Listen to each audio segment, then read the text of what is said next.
Hello and welcome to the Yerky Boys, an Animorphs podcast where we're going to be discussing the Animorph series in its entirety. My name is Will, My name is Jonathan. and we are the Yerky, Yerky Boys. Don't One of know. these days. I don't see. To me, it sounds in sync, It, but when I listened back last time, it clearly was not. yeah, well, there's a delay. Yeah, but I don't sense a delay when we're just having a conversation. It doesn't matter. We're not going to get into that now. Please continue with your introduction. This is people's first episode. I can't be screwing around talking about. We have to hook people. We have to hook people. No, it's fine.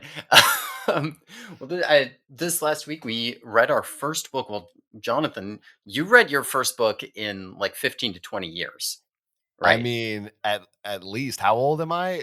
I never Yeah. remember that.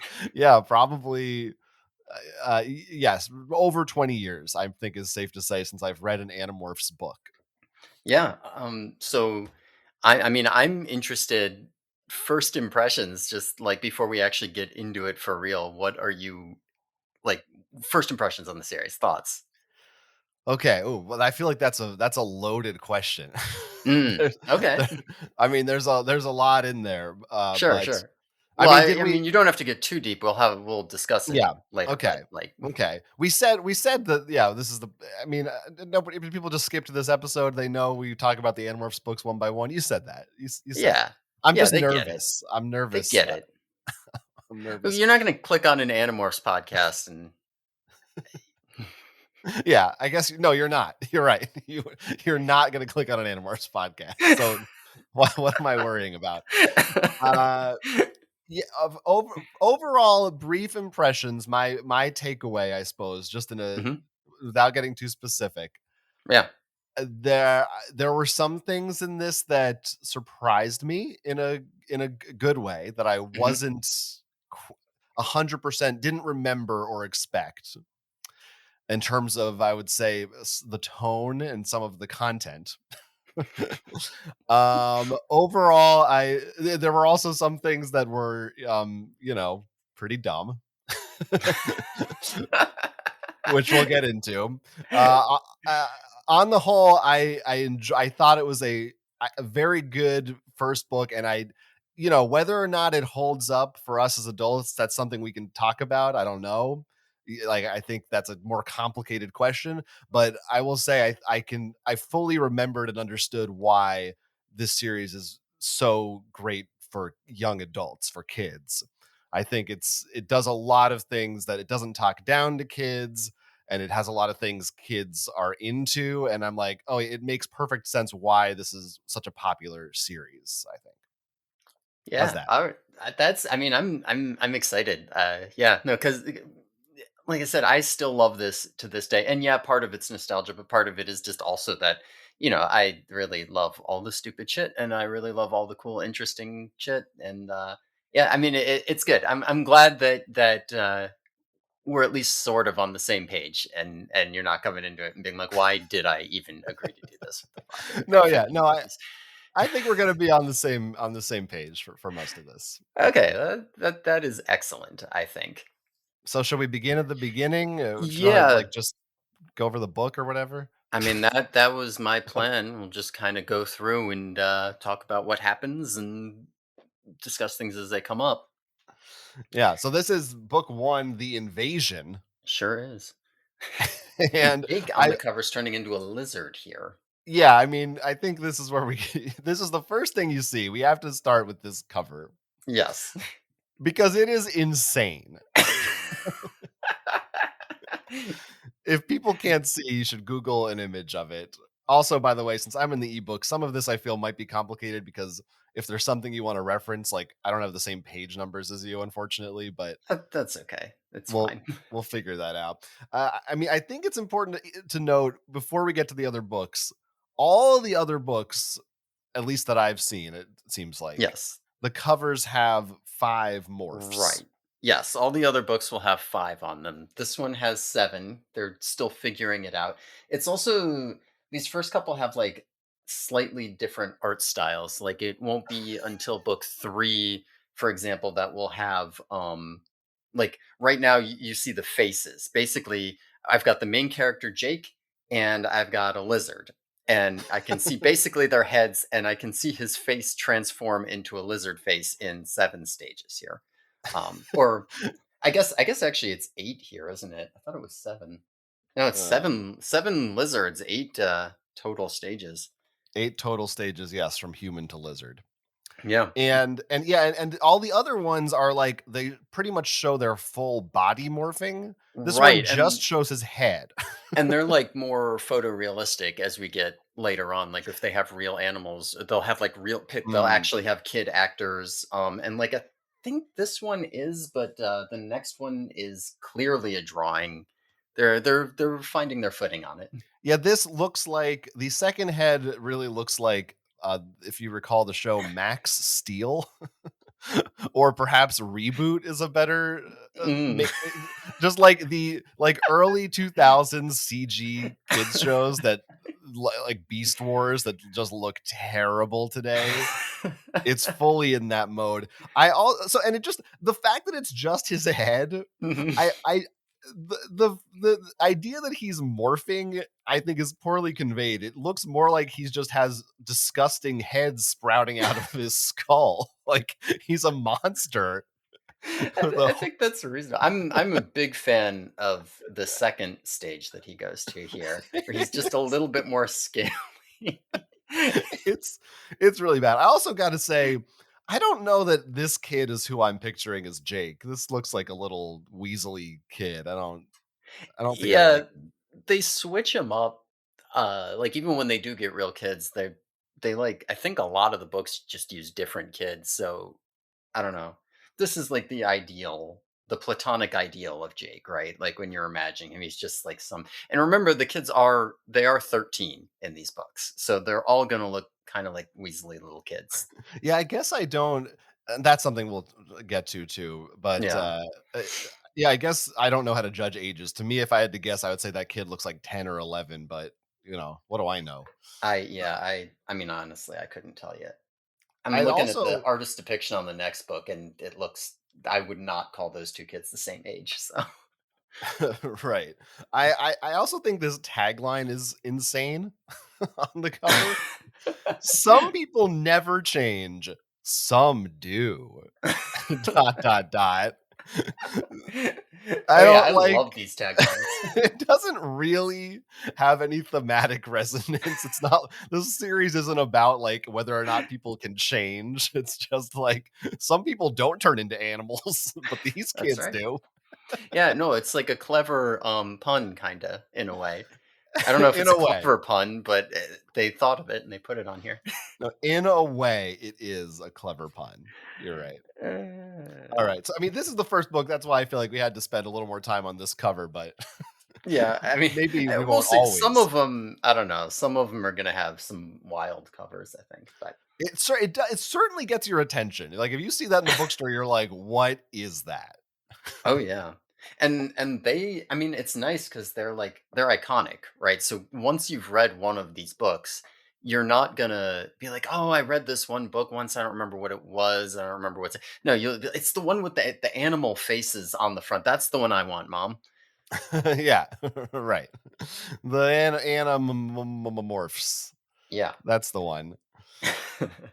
All right, should we get into the yeah. actual content of the Yeah. book? Yeah. So we start off with by basically we meet all the characters, right? We've got Jake, the main character, and we start off with him in the mall. He's playing video games at an arcade, if you remember those, with his best friend Marco. Um, Uh-huh. I wrote, I have already have notes and things I wanna say, but I'm gonna yeah, let cut you in whenever you want here because I do want to do like some basic character stuff as we talk Mm. about them here. But, I mean, what are what are your notes so far? Yeah, I mean, well, we can start with, I guess, the well, first of all, just on a sillier note, this series came out in '97, right? It was late '90s, I wanna say 96 for the first one. Yeah. maybe Yes. '96. I Yeah, still summer feel of like '96. by 1996, were arcades not basically obsolete by that point? Were they I really never doing quarters at the mall? I Yeah, never went to any arcades. yeah. So I don't know. Neither Uh, did I until it was a retro thing. I feel like by 1992, like, that was over.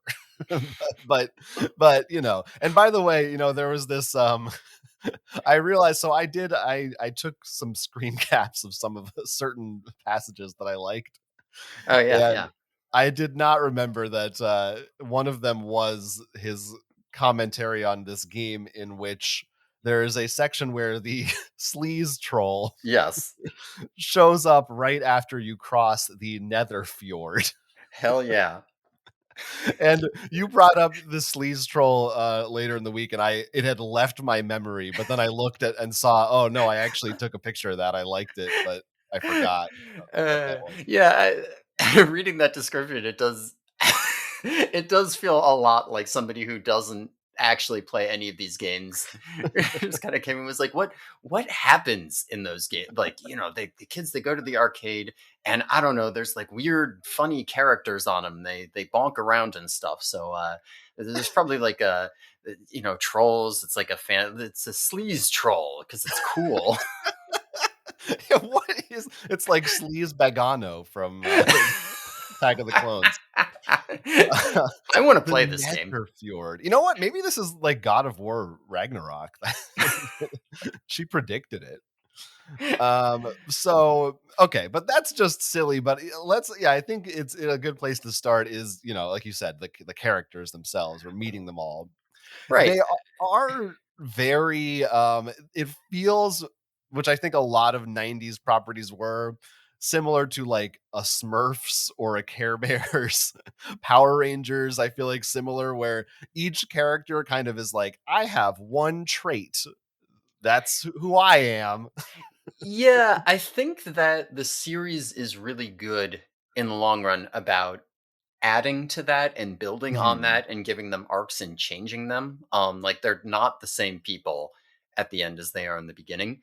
But yeah, to start off with, like every character does have like one or two things that are their hook, right? So, and I think the idea, right, is that you're supposed to kind of latch on to one of them to be like, oh, that one is the one who's kind of like me, right? Yeah, So you got, I'm the you know, leader. well, I wouldn't. I mean, maybe you can be the leader, but No, I'm let's be I'm the honest. Marco. We're both We Marcos. are both Marco. Yeah, I mean, when I was a kid, I identified with Marco because I was like, he's the like very like clever figure things out one and the funny one, and that's like me. Now that I'm an adult, I still identify with Marco because he's an abrasive asshole. Um, Yeah, and he like he's like doesn't want to do anything. He fights against all of their recommendations. Yeah. Uh, yeah, no. So just meeting here, we start off with Jake, the main character, and Jake is going to end up being the leader. He's kind of like, I don't know if I would say he's the cool kid, but he's got charisma, right?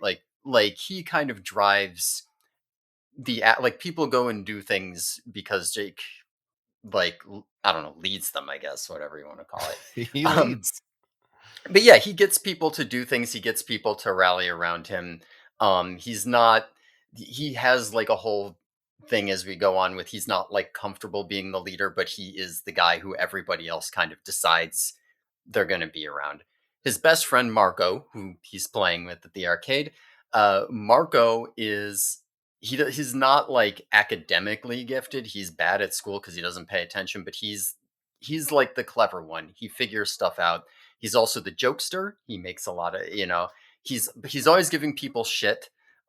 He's kind of an asshole if we're being real, and he's getting into a lot of fights. And for a lot of this early part of the series, he's very, very opposed to doing any of the Animorph stuff. And I think part of the reason for that is that he's much more realistic than the other kids about like any of the dangers involved. There's going to be a lot of points where Marco comes up and he's just like, oh, you don't really understand like you could die, right? Like you're talking about you got to go Mm. off and do this, but you could die, okay? And he's sort of the one who's most realistic about that, I think. He's the person you don't want in your D&D campaign. When the rest of the party is like, "Let's go on a quest," and he's like, "And we might get killed. I'd rather stay here and plant some vegetables or Yeah. something." We'll see. I mean, we'll see more of his benefits to the D&D campaign as time goes up because like he's also the guy who'll say, "All right, fine. You know what? Fuck it. If we're going to do this, since I'm the only one saying no, this is the way you got to do it." And then you'll listen to it and be like, "Oh yeah, that's true. That is the let's do it Yeah. that way." I Um could see him there were a couple parts in this book where I could see it starting to maybe get irritating, when if you're reading this book, you're mhm. here you want them to go Animorph, and if Marco's the guy saying, "Let's not Animorph," you're like, "Marco, get no, I'm reading Animorphs, shut up, let them Animorph, please." I don't need your feedback. Yeah, But we'll see if that gets old because eventually, like, it won't be too long before they give him reasons to want to anamorph because you can't do this forever. But we'll see because it takes a little bit. I'll just say Marco's book is book five. So for Marco to have, an important shift in character, we got to get to book five. um, okay, I'll wait patiently. I'll that's wait just how it patiently. goes. But yeah, as the two of them are playing video games at the arcade, Tobias shows up, He sure and does. yeah, Tobias is the respected loner of the group. Now, I will say, I I think as a kid, I probably, identified with Marco as well, but I feel like my favorite character was always Tobias. I think I Yeah, liked him the best. everybody loves Tobias. I think it's hard not to love Tobias because Tobias is. I mean, his character is that he's kind of a loser and an outcast, right? And he doesn't really feel welcome. He doesn't really feel like he belongs. He doesn't really have any friends. I mean, like in the book, they literally say like Tobias hangs out with Jake and Marco because Jake saved him from some bullies at one point, but Jake doesn't really think of him as his friend. He's just a kid who hangs out with them. Like Right, it's in yeah, there, and right. and it's like really sad too. They- yeah, but I think a lot of kids can, especially the people who are reading way too many books, can identify with this idea of being like, I don't really feel like I fit in. I don't really feel like I belong. Um, and so Yeah. having Tobias there, yeah, I mean, I'm not going to say that there isn't some level of identification with Tobias as well, Mhm, mhm. for sure. Now can I tell you my embarrassing truth? Ooh, what's your embarrassing truth? I remember this so vividly as a kid because this is reading these books. Like Tobias isn't that common of a name. This is the Mhm. first time I had ever encountered that name just reading these as a kid, and maybe I'm wrong, or maybe there's another show where they did this, but a nickname for Tobias is Toby. Do they ever call him Toby in this book? In these books, There, there is a Toby in these books, but that's it's not not Tobias. Tobias. It's not Tobias. All right, then I don't know if I'm confused now or back then or both, but for a long time I thought his name was pronounced Tobias. Mm. And I remember I think I like said it once to my mom and she was like, "That's not how you say that." And I was like, "Oh, I'm a fool." Well, I'm glad you learned when you were a child and didn't come on the podcast saying Yeah, it would be really embarrassing if I was like, "I love Tobias." that. Anyway, there uh, should have been a pronunciation guide. That's all I'm saying in the books. I mean, yeah, I don't think I ever heard the name before this series either. It's a good So name. I It's a good don't name. know. I have no memory of not knowing how to pronounce the name, but Now I'm for all looking I at know, it. somebody had to tell me. It's a weird looking it feels like it's royalty or so Tobias. It's very it sounds like a Greek god or something. Alright. I'm too poisoned by the series. It sounds like a bird name to me. It does immediately make me think of talons. Like a maybe it's the T sound or yeah, it's just Hmm, like I'm like a hawk, Tobias. it could be Anyway, intentional. spoilers. But Yeah, sorry. they give You're you hints like throughout the entire book. They keep hinting about it, so we'll yeah, get to they sure the do. So who a shows lot. up next? Who shows up next is Cassie and Rachel. They are leaving the mall and they run into Cassie and Rachel. Rachel is Jake's cousin. She Um, sure is. and Uh-huh. literally the first thing Jake says about her, Yeah. he's like, "Well, she's extremely pretty. Oh, but she's my cousin, so I don't think about her that way." What an amazing What an introduction for that character. Like, immediately just like, "Okay, why what's going on here?" That is I was I liked that. I thought that was good. She's very pretty. Oh, oops. She's my cousin. It's a Listen, there's no-no for nothing. me. It's not necessarily wrong. Scientists have proved that people who are more closely genetically related to us, or we find them more attractive if we didn't grow up with them. So, like, no We're gonna judgment. need to cut this. We're gonna need to cut No. this. Well, listen, I'm just I'm a truth teller, and Alright, that was your truth. Mine was the Tobias thing. We each get we one all truth. have right. One We truth all per have our episode. hidden shame. So Rachel is what's her deal? What's her personality? Yeah. Besides I being mean, pretty?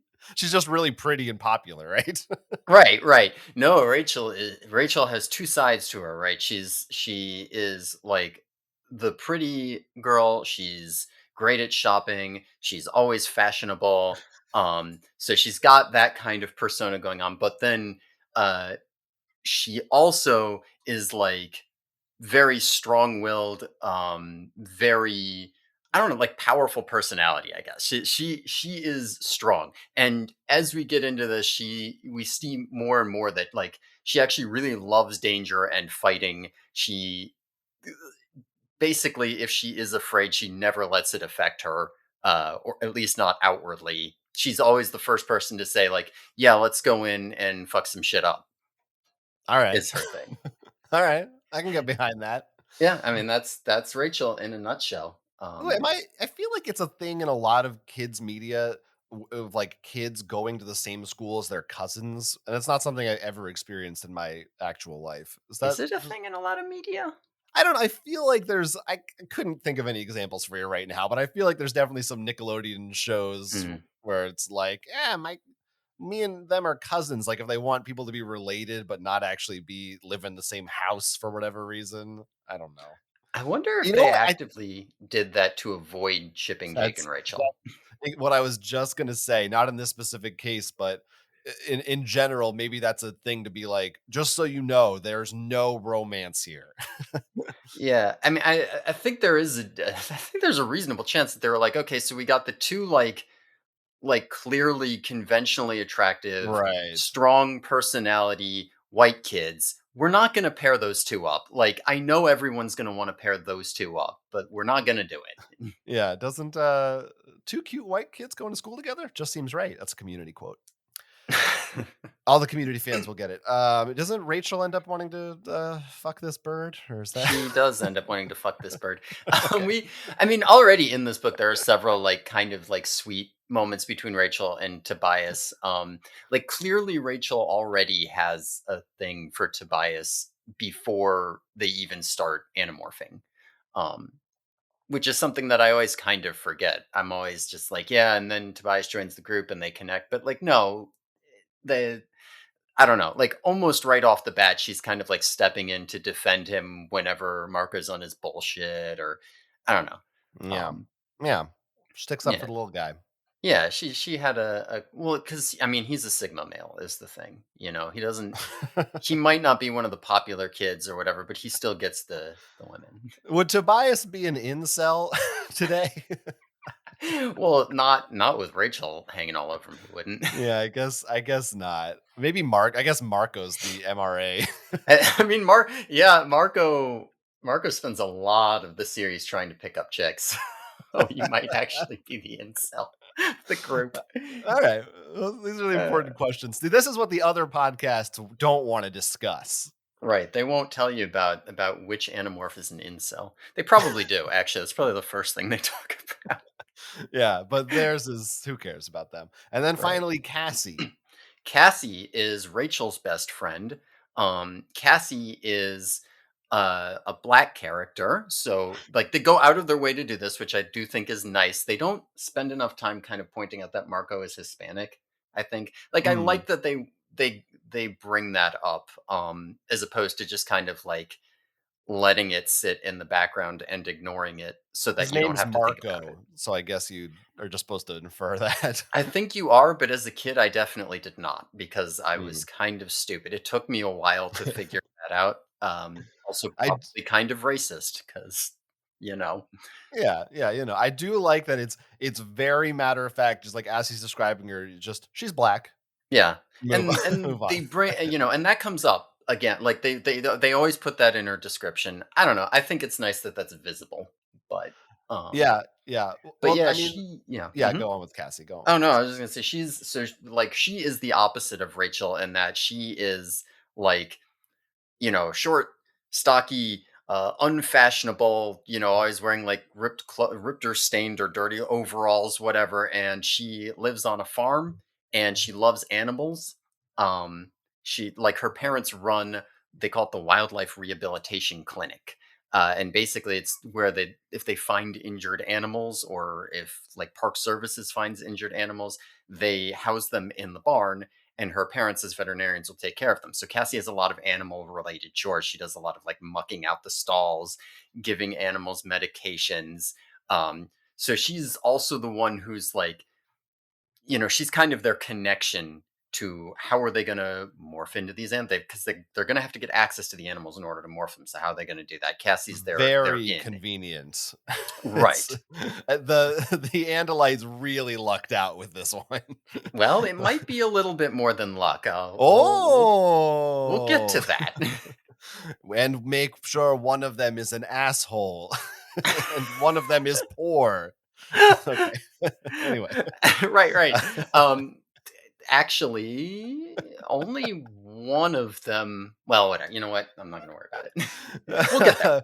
I don't want to spoil too much. But yeah, so I mean, that's summed up all the characters, yeah? Anything else? Yeah, I mean that's basically it. Jake and Cassie also have a thing for each other.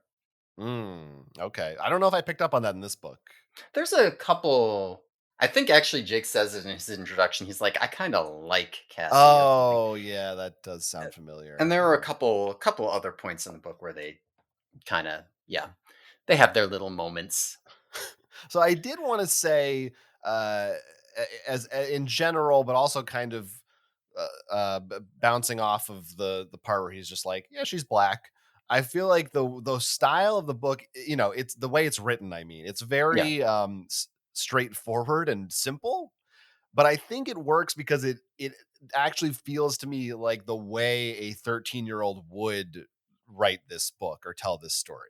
Like they would just say these descriptions, these facts matter of factly like that. Mhm. So it didn't except for maybe a few parts. It never the prose per se, as we've alluded to in the episode 0, didn't bother me that much because you could kind of hand wave any faults away by saying, "Well, these are kids." Right. Now book 1 is a little bit different because they haven't, like, as we get into the later for the book is about 1 and a half times as many pages, but, it's gotta be, like, 2 times the word count. Like, the pages are denser, there's more there's, like, more writing per paragraph or something. Which is and It'll it's still it'll a very quick read. Yes, yes. It'll get more simplistic in the later books. And we'll see a lot more like cuz Huh. one thing about this is that there's almost no sound effects in this one. One of the like staples of Animorphs is that they like write out all the sound effects as like onomatopoeia, and there's very little of Gesundheit. that in this one. Interesting, interesting, interesting. I also did want to say that it's funny how like we were saying about him on the cover and how old are these kids and all that. As a kid, every kid in media always seemed so grown up to me. Mhm.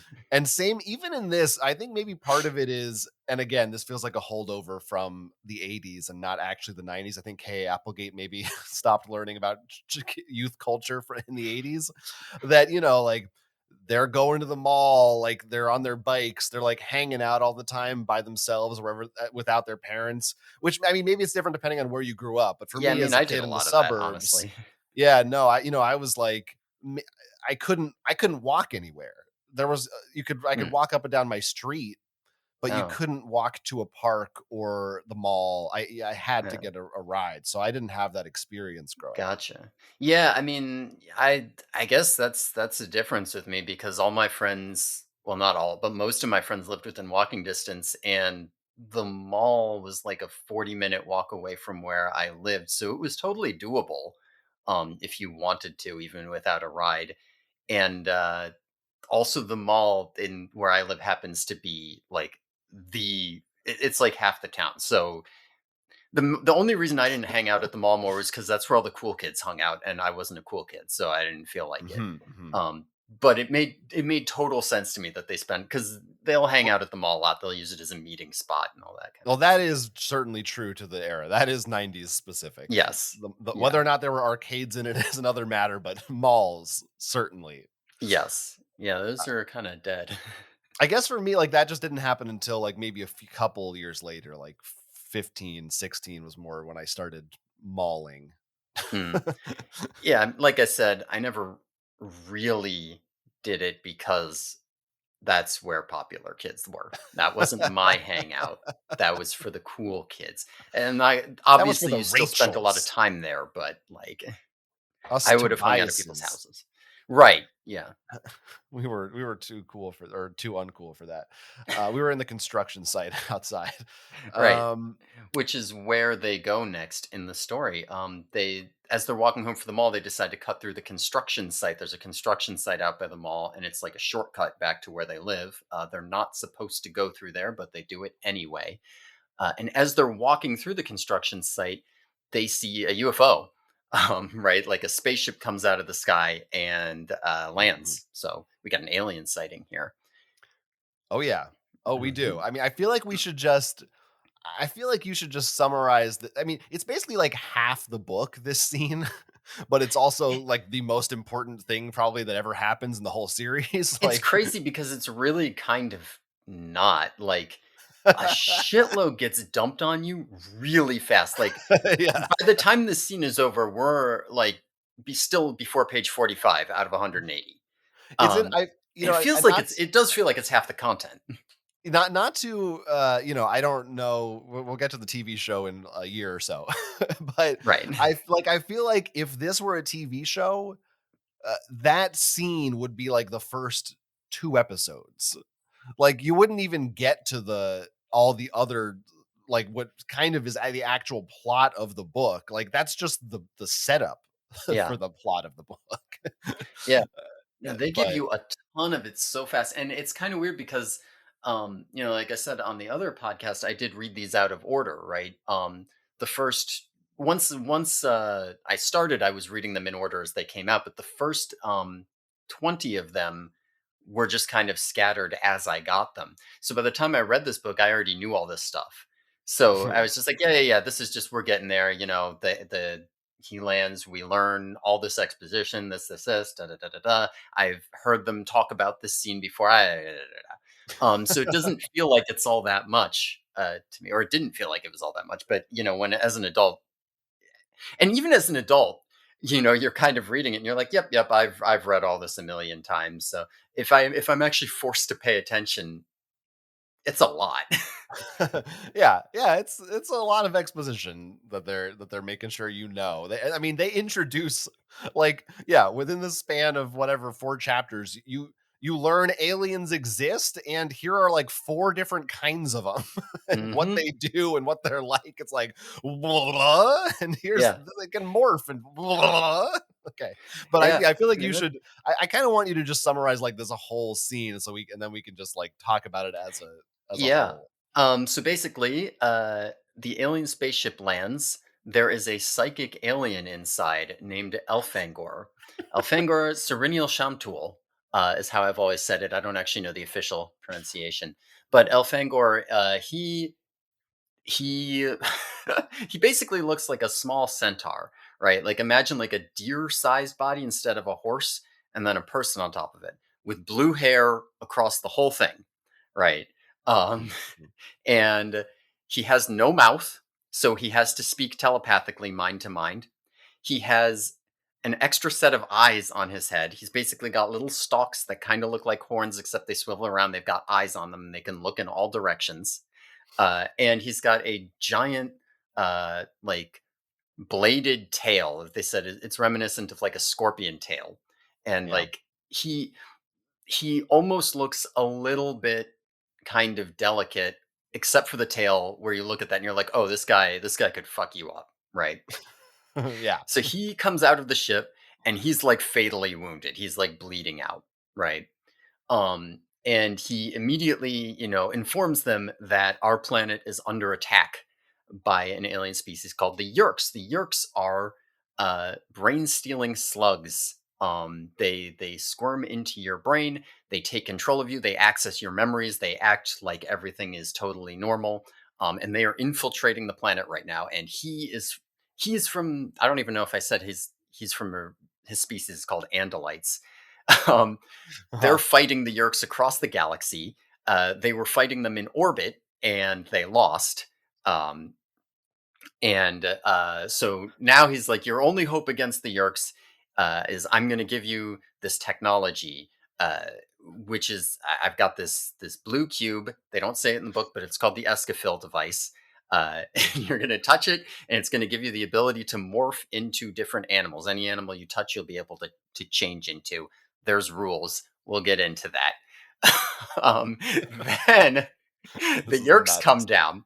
We meet uh, well, we see a bunch of different because they don't just infest humans; they've been infesting all these things. So we see two different kinds of aliens come out: the taxons, which are giant centipede-like things, and the Hork-Bajir, which are like imagine like a 7 foot tall velociraptor, but with blades all over their body instead of just on their feet and horns everywhere, and like big talon feet, long necks. So we see these guys, both of these things come out, and we see Visser 3, who is in charge of the alien invasion of Earth.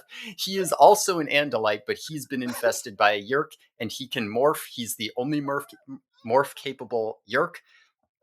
He and Elfangor are clearly enemies. He transforms into a giant monster and he eats Elfangor while the kids hide. I skipped a lot of stuff, and this happens over the course of like maybe 20 pages.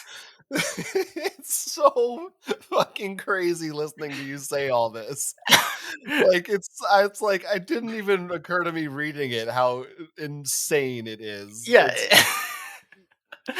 like I It's so much. I'm pretty sure where I stopped would be almost exactly page 40 in my book.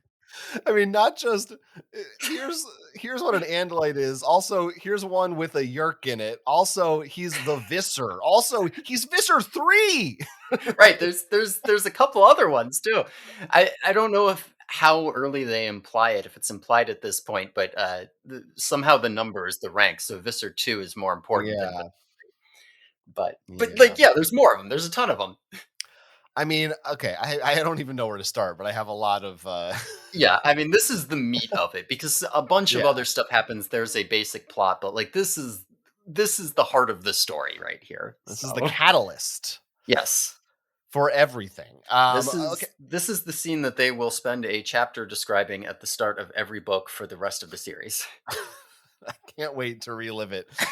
But first of all, I just want to say the design of these aliens. I don't know how much of that, how much input K.A. Applegate had on like the illustrations necessarily, but even with just the written descriptions, but on all of it together, they're incredible designs. Like Yes. undeniably, Yeah. these are really cool, unique looking aliens. Oh yeah, they are so good. I actually heard a story. I don't know if this is true. I could try to verify it that she initially Yeah. designed the Andalites to look like the generic Roswell Greys because that would be really easy to do for a TV show. And the Scholastic editor sent her back a note that was like, "These aren't very creative designs. You can do better." And she was like, "All right, well, fuck you then. Let's see how you handle this." Centaur with a scorpion tail, That's baby. right. Deal with it. Now, but then this leads me to my next question. Yes. Andalites and Hork Bajir. Yes. From what I understand, these are a peaceful species, right? These are like good races. I shouldn't say good races, but that's what they are, right? They're the Ye good guys of the universe before the that's Yerks took over.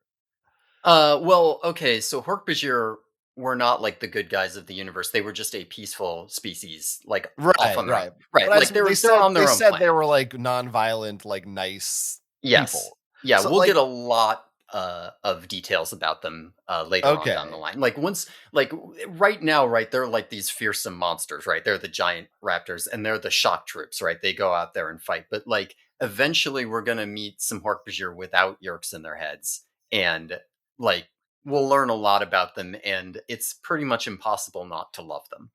Okay. So But maybe this question will be answered later, but I was just wondering yeah. why the Andalites and Hork-Bajir just look so fucking scary when they're not. They're only monsters because there's things on their heads, but they have like I'm a peaceful thing. I have a giant scorpion tail that can murder you though. Like why do you Yeah, have that? well, it's, it's yeah, like if no, I humans mean just had a machine gun as part of their spine.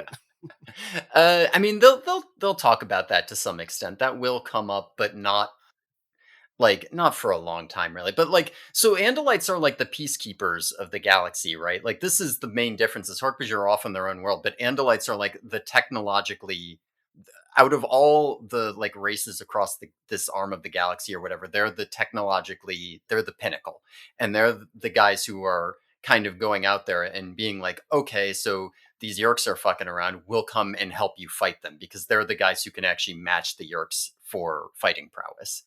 um Mm. and they I mean, like, the other thing is that, like I say, they look scary because of the tail, but like, they everything other than the tail is not supposed it's supposed to look kind of like delicate and fun, and they give off this sort of like feeling of niceness, right? They describe that a couple times in this book, where you're like, I like this guy, he just has this good sense about him. Mm. They actually describe later, like, you can morph an andalite, and they said, like, the instincts or whatever, you get this sense of like optimism and positivity or something coming out of it. Sounds a little I don't know. Eh, I don't know. It sounds like they can. I just think that's problematic if they just make it feels like they're they make you feel good, like you want it, you trust them implicitly without they're just gonna affect you with their auras. Like that's yeah. creepy to me.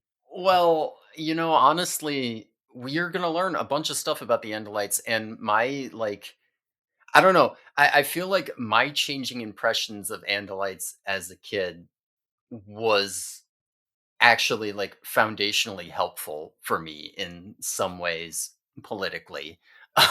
Like, for real. And we can talk about that a little bit as it starts to come up in the Okay, books. But generally speaking, I mean, like, the whole point here is that, like, there's this hope that's like, okay, well, we need the kids to be able to morph so they can fight off these Yerks that are secretly invading. But Elfangor has sent a message back to the Andalite fleet. It's going to take them like a year to get here, but when they get here, it'll be over. So there's this sense of like, this is what we're fighting for. We're fighting a holding battle until the Andalites can get here and help us. They are kind of our saviors here. okay, yeah, sure. Yeah, I believe it. They're like the Jedi's. they are a lot like the Jedi. You know, I'm into that. You know, I'm into that. Mhm. Now I also contrary to Andalites and Hork-Bajir who look terrifying but ostensibly maybe are nice. Then you have the taxons who Yes. I believe it's a direct quote from the book where they just say taxons are evil. Just Yes. straight up. There's no nuance there. This is just a race of evil aliens. So I Which I guess so personally are think Yerks, at least as I far as think I the know. books do the taxons dirty, honestly. Mm, mm. I think that the taxons by the books are not afforded the, like, I don't even know, the humanity, the rights, the Clearly, basic respect and dignity for that they deserve. they're And we will monsters. talk about that in depth, I think, when we get to the Andalite Chronicles Okay. specifically. It's hard for me to blame Elfangor personally for hating the taxons. Again, we'll talk about that. But like, I do think in the books, uh, taxons are portrayed over and over again as just like ontologically evil, right? Because their whole deal is that they have this extreme. insatiable hunger, right? To the point where they, if they smell blood, right, they'll eat, right? And it doesn't matter if it's your friend or your family. It doesn't matter if it's your own, like half of your own body because you got ripped in half. They eat and they can't stop it, and there's nothing they can do, right? And because of this, they're these like horrific, awful Dear Lord. cannibal monsters, and it's just built into them that they're like this. Um, yeah, I Oh. mean, they're gross and awful and terrifying, and I feel like, well, whatever. There's gonna be more to that that I don't think is explored to a good enough extent. But Honestly, like, you're saying they were treated unfairly, but I have to say, the way you describe them, it does kinda remind me of my mother-in-law. Okay, does it now? so I have next well, with permission from the floor, from the floor. I don't know what I'm talking about. I think I want to talk about the blue cube. What's it called? The Escafil device. Of course, yeah, the Escafil device. First of all, it was weird that there were at least a couple times where they referred to it as a square. Oh, really? I Now, didn't. unless again, maybe my versions are weird, like or something, but yeah, there were a couple times where they just called it a square instead of a cube, and I was confused. I'm like, is this not a three-dimensional object? It I don't is. know. Okay, great. I think it's very interesting that the morphing is a technology and not just like a power they have. Yes. That is interesting to me. So I guess they had to do that because otherwise, how would you? Unless you could like teach it or something, it was like the force maybe would be the other way to do it. Yeah. Like, No. There. but There is most of the stuff ends up being a technology based in some way. Even when they get into this like crazy high fantasy level stuff, it's always like eventually you'll see some portrayal as like, listen, if you had 500 million years of technological advancement, you could just you could do this, or right, whatever. Um, yeah, like it and we is just don't. ultimately sci-fi more than fantasy. Yes, Is yes, for sure. yeah. So that's cool. I'm trying to figure out also. Did this pre? I guess this predates Space Jam. I feel like that's I the guess it does. yeah. I think Space Jam is '97, but they're it was probably being made at the same time. It just for me, it just conjures up images of them all touching the basketball, getting the basketball powers, absorbing them. Very similar. I think it's I don't know. There's something there. There's something interesting there. Uh The Space Jammers here. Now, I mean, we haven't even discussed A, the time limit, or B, thought speak. Yeah. Yeah. No, so there's a lot of rules on morphing too. This is all still in the first couple. Yeah. um in order to morph, you have to touch an animal. And then you focus on it to acquire it. That puts the animal into a trance. And then when that happens, you've absorbed its DNA and you can turn into it. But if you stay as that animal for more than 2 hours, you won't be able to turn back. You'll be stuck as that animal. Additionally, when you're an animal, you can speak psychically the way that the Andalite does, the way that Alfangor does. Mhm. Um, they they in the first book, it's a little inconsistent with the rest of the series because they're still trying to figure it out. Like it kind of seems like when they're in their human morphs, they can also do it, but only to people who are morphed. Like they can project their thoughts onto morphed people and have them hear it. But that is not true later in the series. Later in the series, if you're not morphed into an animal or something, then you just have to speak normally. Um, Yeah, okay. when they're thinking psychically, they have a range on it, and you can also direct it. So you can say like, I want to think this at all my friends, but not at any of the bad guys. So they can be totally silent to the bad guys with their plans. Or you can broadcast it everywhere and have everyone hear you. So they hear Visser when Visser 3 is talking to Alfangor, they can hear him because he just broadcasts it everywhere because he's basically always yelling all the time. Visser 3 is like an all caps character. See, that scares me because I feel like if it were me, I'd just have intrusive thoughts of like directed at Mr. 3 when I want to direct it to whoever else. Like I don't know how if I could control that. That's scary to be controlled by thought. But Yeah, I mean, they never seem to have any trouble controlling it, right? Like it feels like it would be the same as just blurting something out while yeah, speaking it somehow. I mean, they had to yeah. get around the animals can't talk problem. Right. And this way they have walkie-talkies basically built into their heads. Yeah. It is very convenient that the time limit just happens to equate to exactly 2 Earth hours. Like it'd be awkward if it was like 96 minutes and 22 seconds or something. Yeah, Yeah, so no, they love saying 2 of your Earth hours on there. I That does make me wonder if it's not round in Andalite time. If oh, they're with the Andalites, they're like, yeah, it's just this what you said, 96 minutes and what. 1 1/4 turns of our second sun. Yeah. Yeah, yeah. So, but all that stuff is good. It's exposition. It'll come up later, but yeah, it's good. It's always good in a sci-fi or fantasy story when you establish the rules. I feel like that's often the most important thing. Is Yeah. anytime there's a movie where they don't establish the rules. I wish I could think of an example off the top of my head because I know there have been some Mhm. I've seen where you're like, well, wait a minute, why the magic can do that now? Like it's just doesn't make any sense. But why couldn't it do that? Why couldn't they just beat the bad guy? Like it's not consistent. I mean, And this is a very consistent I setup. got an example right here, which is Wonder Woman 1984. I don't know if that's the best example, but like that was definitely one of those. I actually Yeah. did like the central conceit once I figured it out, but it took way too long. Where you're just like, wait, what? What are the powers of this stupid thing? What can he do? What can't he do? Yeah. Yeah, Right. they do that. The rules don't always make sense if you think them through, but they're always once they get through the first book, they're applied pretty consistently. So you get it even if it doesn't. Like for example, the morphing's based on DNA, so you can like morph out of injuries, right? Because that's not encoded in your DNA. If you Mhm. if you get injured and morph and come back, then you won't be injured anymore. But you don't Mhm. morph out of haircuts, for example, as a human somehow for whatever reason. And you And you can can morph clothes if they're tight. right, you can't morph clothes because that's not part of your DNA, except if they're skin tight because we didn't want them to have to always be naked all the time.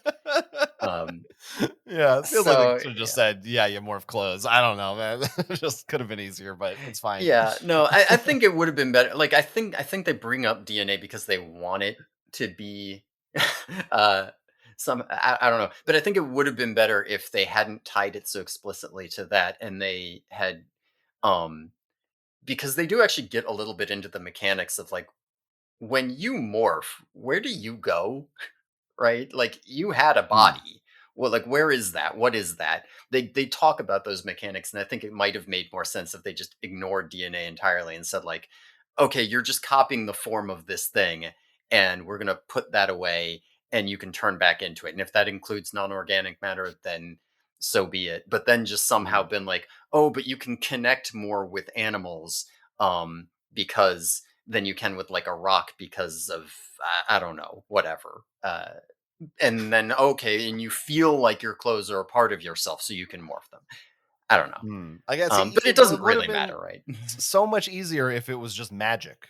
Again, I like that it's technology, but if you had just said like it's just their power, it's magic, then you don't have to think about any of that shit. It's Yeah, just easy. I But mean, legitimately, I do think part of the reason is because they wanted to teach kids about DNA.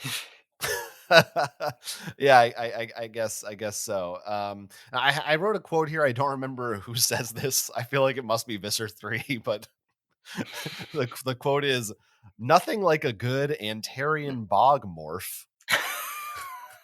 I don't. Does he turn into an Antarean Bog in that Right, scene? he I don't. turns into a giant monster when he eats Elfangor, and I guess it's called an Antarean Bog, which I could have told you that before rereading this book because I know this line very well.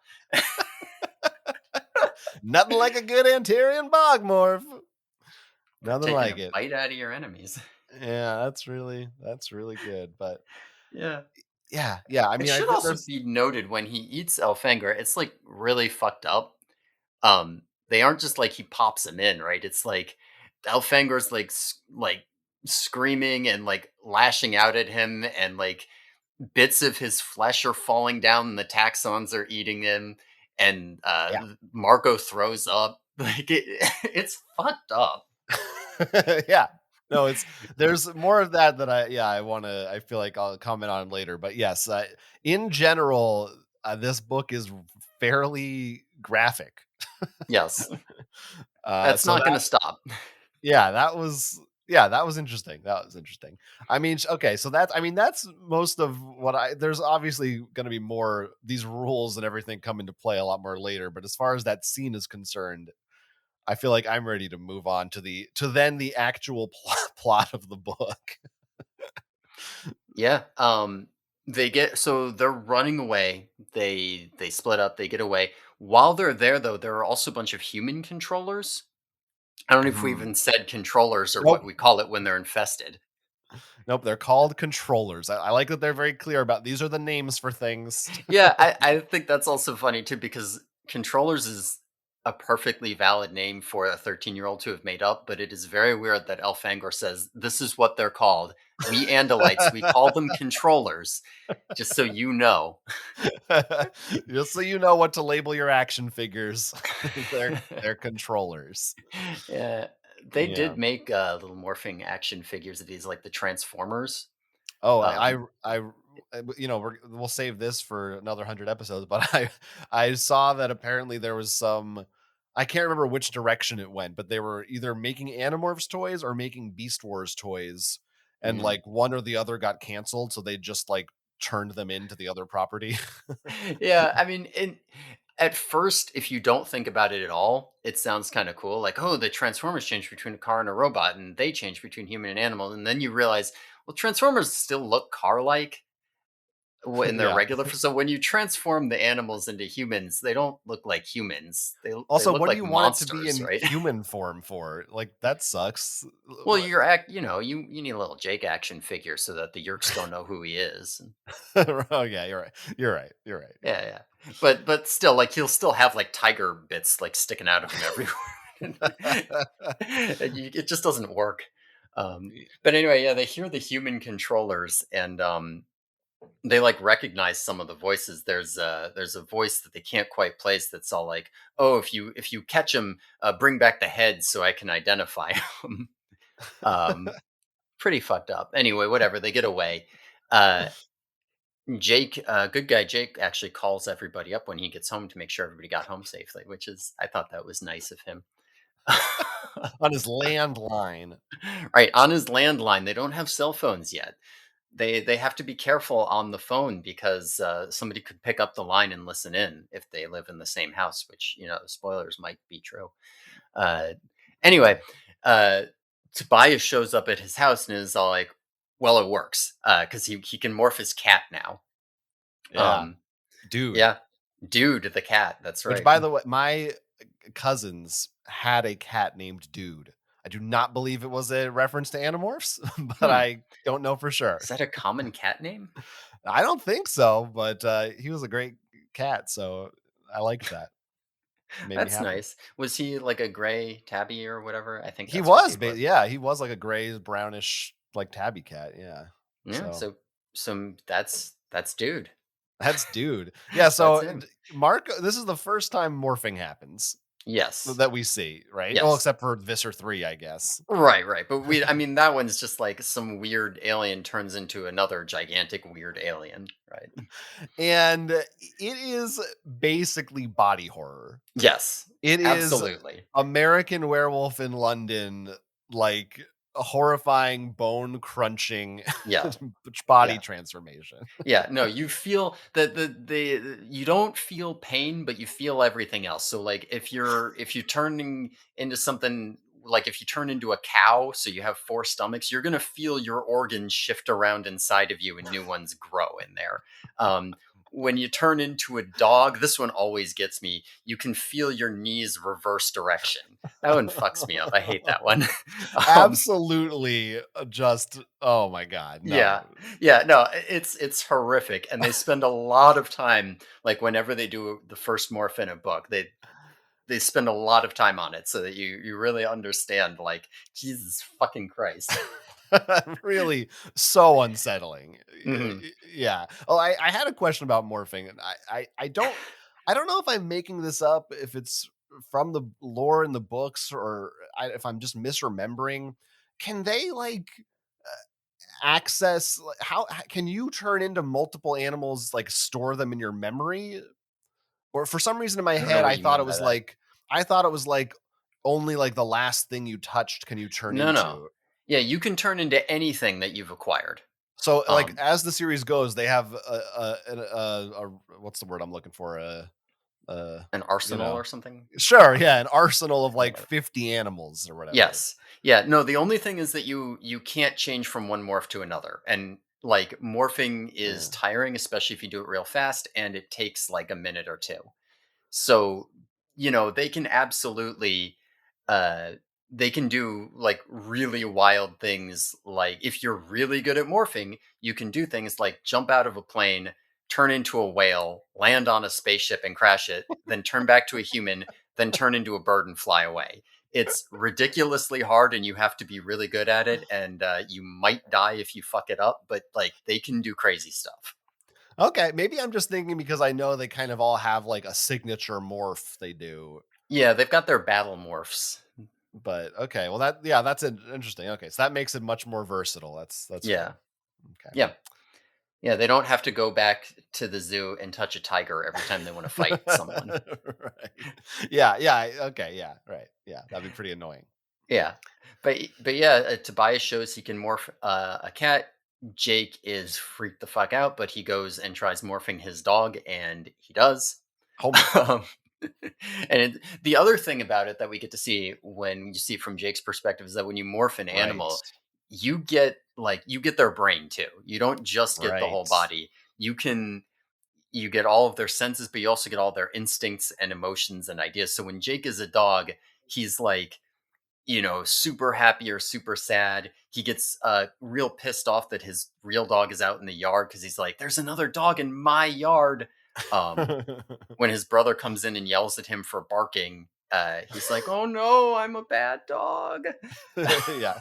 That stuff is fun. That's pretty good. Yeah, it is pretty good.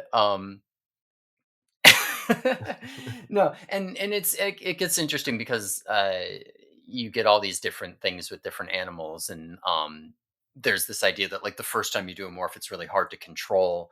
Uh, but like there's also these ideas where like sometimes you can like kind of let the animal do it. Mm. Like if you don't know how to kill something and you're a tiger, you can just kind of go into like how do you hunt this thing as a tiger.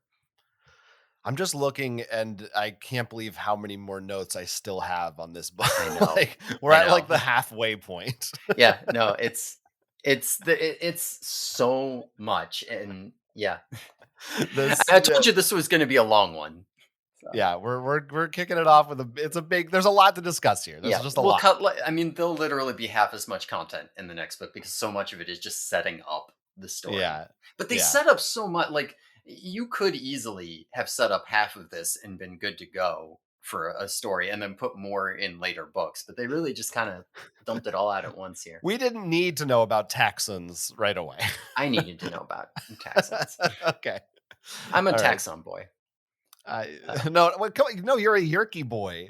that's okay. Yeah, you're right. One thing, one thing I did kind of forget is that they describe the Yerks as being as big as rats in this, Mm, and yeah. I imagined them as being more like maybe mice. They're like large for slugs, but they're not large for slugs. They're like two Well, hands to hold the damn thing. a rat could also be like small. Like that almost doesn't there's like different Rats kinds are of rats. big, man. I don't I know. mean, it depends on the rat. Like you could definitely get like pet rats that are They're still way, way bigger than I imagined I Yerks as mean, they're being. bigger than I'd want them to be in my ear. That's for sure. Yeah. Uh, Yeah, that's yeah, true. So yeah. I think then are we pretty soon introduced to then they go to Cassie's farm, right? That's kind of the next thing. Right, right. We briefly meet Jake's brother, Right. Tom. So it's just he's around. Jake has a brother, Tom, and you know, Tom used to be a basketball star, and Jake was all upset because he didn't make the team. Whatever.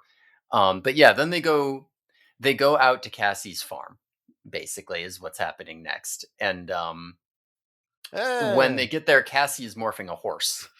Sorry, I just don't even I was just Oh doing a yeah. little, "Eh, I don't Oh, wanna work on Cassie's farm no more." Okay, go on. I don't It's that Bob wasn't Dylan. very good. We'll cut that. Go on.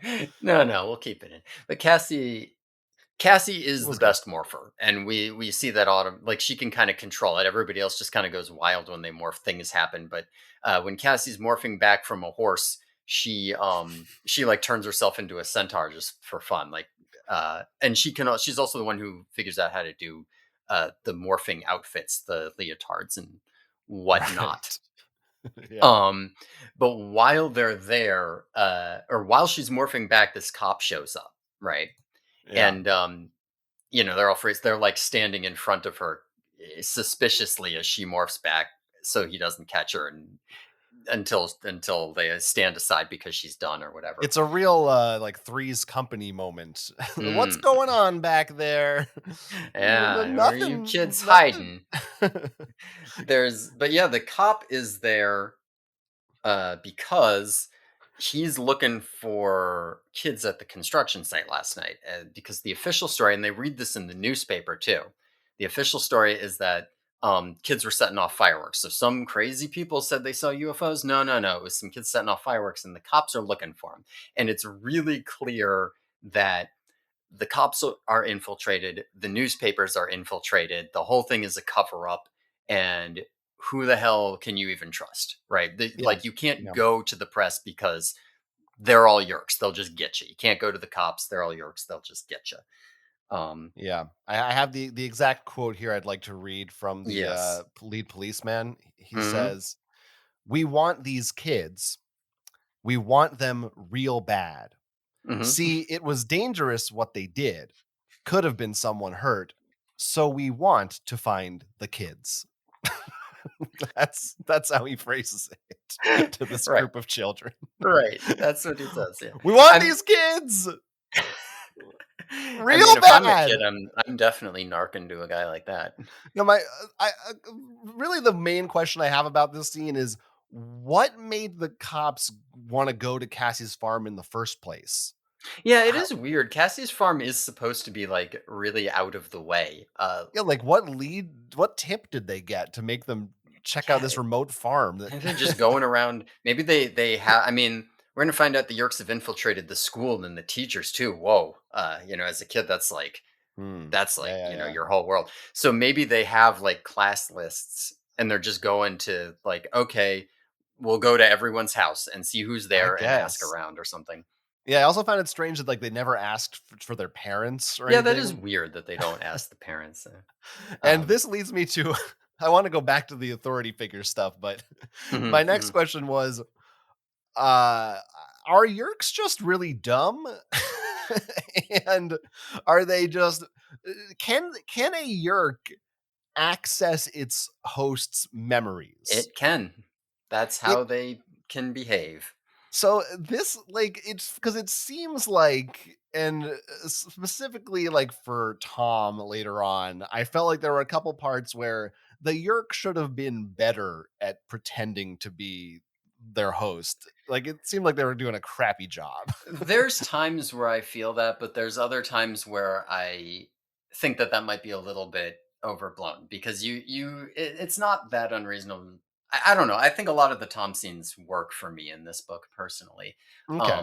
because like you can see this can play into a lot of just normal kid experiences where you'll be like, why doesn't this person want to be my friend anymore, or like they're mad at me now, or like this thing is I thought my brother cared about this and now he's into this sharing thing, and uh or he likes this girl and he doesn't want to hang out anymore. Why? I don't know. People change, and that can be Yeah. weird to a kid, and I think that this can tap into that to some extent. Like maybe it's an alien brain slug is changing it.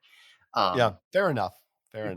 but yeah, there are other times where the Yerks just and some of that is clearly in there to make you, the child reader, be like, "Uh-oh, uh-oh, I think I know what's going on." um, Yeah, but to what you were saying, I do love. I love that this is a kid's book that teaches kids not to trust authority Oh figures. yeah, it's great. There's actually it's probably either gone now or soon, depending on when Elon nukes the API on Twitter. But there's an Animorphs bot account that posted quotes from Animorphs, and one that it has posted a number of times, and I've liked it every single time. Is I'm going to read it here. It says, "Why would the police be? I mean, why would they lie?" I wondered aloud, but the answer was pretty obvious. I just love that quote out of context. I think this book series teaches kids good lessons about the police in Yeah. particular. Yeah, yeah, no, for sure. I liked it. I was into all that stuff. That was great. Yeah, yeah, It's good to have an anti-cop kids book. yeah. I mean, maybe you should talk to your parents and stuff, but like, it is good to Nah, have they an don't anti. understand. They don't It's true. understand. It's up to the They kids. The just adults don't can't help. understand. They just don't. They Yeah, I just mean don't. that is definitely earlier you were talking about all the kids being super mature in a lot of these books, and I Right. think that's also part of the appeal, right? Is it's like they're enough like me that I can identify with them, but they're like me if I were competent and capable, right? I could actually do things to affect the world, which when you're Well, 13, you really, it's very, I feel like that's a common is again, it yeah, feels like a lot of '80s kids movies like The Goonies or like now like Stranger Things. It's often like, the kids gotta do it on their own because the parents won't listen or whatever, or hmm wouldn't believe them. That's because otherwise, you would just like ask your dad to morph for you or something. I don't know. yeah, yeah, There no, has to be and a that reason only these kids can do it. Yeah, I mean there is stuff that happens where it's just like, yeah, I mean you have to worry about, can you trust that this person isn't a yerk? Do you know for sure? Or like if I do this, I'm putting them in danger. Or like I understand that you can't tell anyone, but if I tell my parents, the first thing they're gonna think is we should tell the cops. And I'll be like, no, no, no, you can't do that. And they'll be like, no, it's gonna be okay. And then they get you fucked up. Um, Yeah, that they do. That they do. yeah. So yeah, I don't know. We will see some branching out of morphing powers in the series at times eventually, but like in terms of who gets them, but not really to any of the parents. Okay. Okay. Yeah, the parents they aren't involved in this. This is just for kids. It's like tricks. It's like Tricks. They morph into the Tricks rabbit. That'd be a good Yeah, cover. yeah, yeah. I think there's a bunny. Yeah, there's a bunny. Um, Anyway, Good. they have their whole thing. The cop, by the way, invites them to this thing called the sharing, and says that he knows Tom. He's actively like, "Oh, Jake, you're Tom's brother. I know that he's a good Yeah, kid. yeah. You should come to the sharing." And the sharing is like this I don't know. They describe it as like kind of a co-ed Boy Scouts, right? It's They like this do. after-school program for kids, but there are wider adult networks of it too. And you come out and they do like the campfire on the beach, and you play volleyball, and you do all the cool stuff and have fun activities. Um, but then there's also like the full members where you can get like deep high up in the organization and do cool stuff with the sharing, and it's like really cool and much more important than all that silly kid stuff you guys are doing. And you should definitely check it out and come along. Um, and Mhm. after this whole scene, Marco and Jake are back at his place, and Tom comes in. Tom also invites them to the sharing, and Tom is also asking, "Hey, you know anything about those kids at the construction site? I think they're pretty cool. Get tricking the newspapers. Like you wouldn't happen to know like who they are, right?" So Marco is immediately just like, "Jake, come on, guy," and Jake does not want to believe it, right? He when Marco says Tom's the controller, Jake like starts beating him up, right? He's not into this idea at all, but like it's pretty obvious. Marco's all of us reading the book. It's just like, "No, look, no, look, no, Right. he's it. He's it. Look, look, look. He's one of Right, them." right, right. Well, as he's the smart one. So as a kid, you have to feel like you're also the smart one because you also figured it out, Mhm. right? Mhm. Yeah. He's pragmatic. Right, Yeah. right. And Yeah. when Tobias also shows up in the scene, and he doesn't quite. Marco's just like, yeah, Tom's a controller, and Tobias is like, all right, yeah, sounds Yeah. right. Yeah, so, first thing I have to say, the sharing, very ominous name for an after-school organization. Yeah, yeah. They They really could have definitely done better to make that less conspicuous. it's interesting It because sounds like a cult, I mean, straight up. it's supposed to sound like a cult. Yeah, And, right, well, to us it is, but it well, it shouldn't in it's universe. it's interesting because we will get into the origins of the sharing concept, and it is actively patterned after real world cults. Like the idea Mm, was basically let's look at all the actual cults that actually drew people in and why they worked and da da da da da. And let's just do that.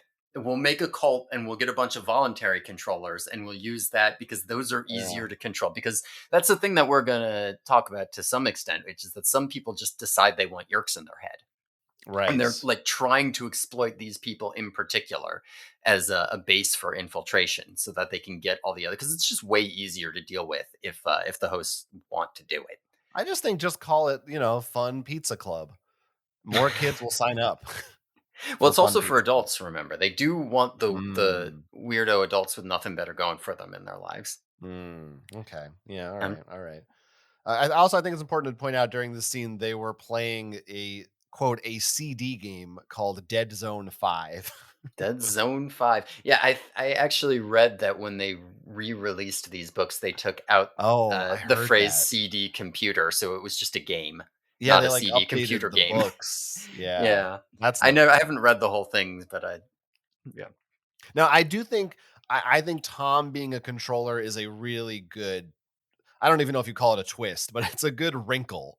Yeah. It's Yeah. very like it's a little bit of like Walter White with Yeah. with the Hank the cop, like you're right under the nose of the person. That adds a lot of good tension. That's good. Yeah, and it works really well with the leader too because he's got to coordinate all these things, remember, over a landline. So, Tom at any point could just kind of be like, I'm a little suspicious. I'm gonna pick up and see what Jake is saying to Cassie or whoever. Yeah, Um, yeah, yeah, yeah. yeah, no, he's like right in there with them. And yeah, we a lot of Jake's character stuff revolves around Tom. And yeah, and Marco in the thing gives this great speech that he loves where he basically says, "All right, you're so gung ho about going out there and fighting Yerks. Well, what if you have to kill Tom, right? What Yeah. then? Like let's be realistic about this. Can you kill your own brother to fight the Yerks?" This might be though one of the moments where I'm like, well, Marco's really just like, let's just. It's okay that we know your brother is an alien enslaved. Like, let's just leave it alone. Like, Yeah, I really? mean Like, he does kind of have a turn at the end at least where he's like, yeah. I'll do this thing for Tom, but that's the only reason or whatever. Um Yeah, he does. I do like when Marco says, he's like saying how hard it will be to go up against them, and the quote is, "It's like being stuck in the most impossible video game ever invented." I don't know, John, you're a gamer. Would you say that's accurate? Yeah, it sounds like it's like the Dark Souls of Mm. alien fighting. That's what it sounds like. It's like the dog child of aliens. Yeah, it's the dog. Everyone knows the dog child reference, so that's good. Yeah. If you haven't seen his dog child let's play, you should check it out. I'm Yeah, gonna give you Google. some free advertising. Thanks. We'll link it in the description. Okay, good. We'll have a description, for sure. Yeah. Now is this now? Yeah. What happens next? Tell me Yeah, what happens next. yeah, they decide Jake is all like, "Well, I'm gonna," because Tobias is all gone. Actually, we didn't say when Tobias comes in here, he's a hawk. This is the first time we see Tobias as a hawk Hmm. because Okay. he's morphed into one, right? Um, and from this point on, we're gonna see Tobias is like a little too into being a bird. Uh, like he's just constantly like, "Oh man, I love flying. It's like total freedom. I feel really bad for that wounded bird in the cage because he's all depressed because he can't get. He's like doodling buildings from above in his notebook. Hmm. He's like always morphing into a hawk and doing it too much and spending too much time like that. He's like he's using it to escape from his life, right? Because Tobias is to being a bird as Jake is to checking out his cousin. right. So you're just taking it a little too far. Yeah, yeah, just a little bit too much. But Tobias, because like they also say like Tobias's parent, well, his dad is like completely out of the picture. I don't remember if they said he was dead or gone or what they say. His mom, like, just basically abandoned him a couple years ago, like as an adult kid, not as a baby, right? When he was like 9 or 10, she just left.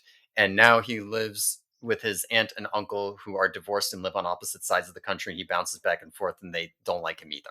And they don't really pay attention to him. So, like, and he doesn't have any friends. So, like, when he's a bird, he like actually, I don't know. There's something about it that makes him feel like whole in a And way. it is not to get ahead of ourselves, but it is a Yeah. little it makes it so it's nice and tied up. You don't have to be constantly asking why aren't Tobias's parents looking for him when he's a Yeah. bird. It actually gets a little bit fucked up because they basically say like, why don't his aunt and uncle care that he's missing? Well, because they don't care about him. Like they Yeah, do yeah. ask that question It is good. again. I like that he's like a troubled kid, you know, Yeah, yeah, it's yeah. good. No. He's like Sean Poor from Boy Meets Tobias. World. Yeah, poor Tobias. And they actually, at some point, we're gonna find out why Marco is so hesitant too, because Marco also has family trauma, right? Because his a couple years ago, his mom died in a boating accident. She drowned, um, and it like totally destroyed his dad. Right, his dad's like this industrial engineer. He's doing great, and he falls into this huge depression. He can't work. He can't take care of Marco. He works nights as a janitor. He, he's basically completely checked out of life. Marco is the one who's doing like the cooking and the cleaning. He's getting himself to school on time. His dad is basically just sitting in front of the TV. And so when Marco comes out and is like, be realistic, right? You might have to kill your brother. A lot of that is coming from him kind of being like, listen, you guys don't know what it's like to lose your family, right? Maybe, and I feel like there's an element of fatalism in that too, right? Where it's like, maybe just be happy for what you have because it could always be worse. And you don't know that because it's never been worse for you, kind of thing. Mm, For sure. yeah. But anyway, after we see all of that junk, um, After that crap happens. yeah, uh, they do end up going to. They decide they're going to end up going Right. to a sharing meeting, so they do go to the sharing meeting that night to infiltrate it. We find out about how it's all culty, blah blah blah. Because Cassie's like everybody here's like kind of weird, right? Like this isn't. Why is everyone so happy about everything all the time? It's toxic positivity, is what it is. Um, Yeah, yeah. but yeah, but there's a meeting of the full members over like to the side, and Jake morphs a dog to go see them. It should be noted that Tobias does not show up into this meeting as a human. He shows up as a hawk because he's too into it. But Jake goes over to spy on the full members as a dog, and it really kind of showcases like as a human he could not walk over there. They've got guards, but as a dog running on the beach, they're not really thinking about this as a problem. So he can, morphing's not just good for fighting, you can spy too. Yeah. um anyway, there's he sees that Tom is there, and he also sees that the head principal or the vice principal, Chapman, Chapman. is there. Why is it always the And vice principal in kids' stories too? I feel like yeah, it's so often you don't deal with the principal. It's the vice principal that's like the one the kids are afraid of and stuff. I feel like that was true at my school. I That the don't even vice know principal was who you went to if you got in trouble. just why even do vice principals exist? I don't what, know what about academic what shit. is that position? Anyway, okay, we're not going to get into it. Whatever. Yeah, I mean, like he's the point is they are yerks, and they're talking about like we got to find those kids. Visser 3 is pissed, that we haven't found those kids. Um, and Jake realizes the guy earlier who was like, "Bring back the head." That was Chapman, right? That's the assistant or the assistant Oh vice yeah. principal, whatever. He's you know because of course he's got to be evil, so he's the guy who wants their head on a platter. um and Tom is also suspicious of Jake. Tom is just actively like, I brought Jake here so we could infest him or maybe kill him because he cuts through that construction site sometimes. um Do the Yerks have individual names? they do. We don't always find them out, but we do find out their names. Chapman is, I believe, Innis 226, and Tom right now is Temrash 114. Do you just know that? Do you just say that off the top of your head? Yeah, I don't know if the number is right for Chapman.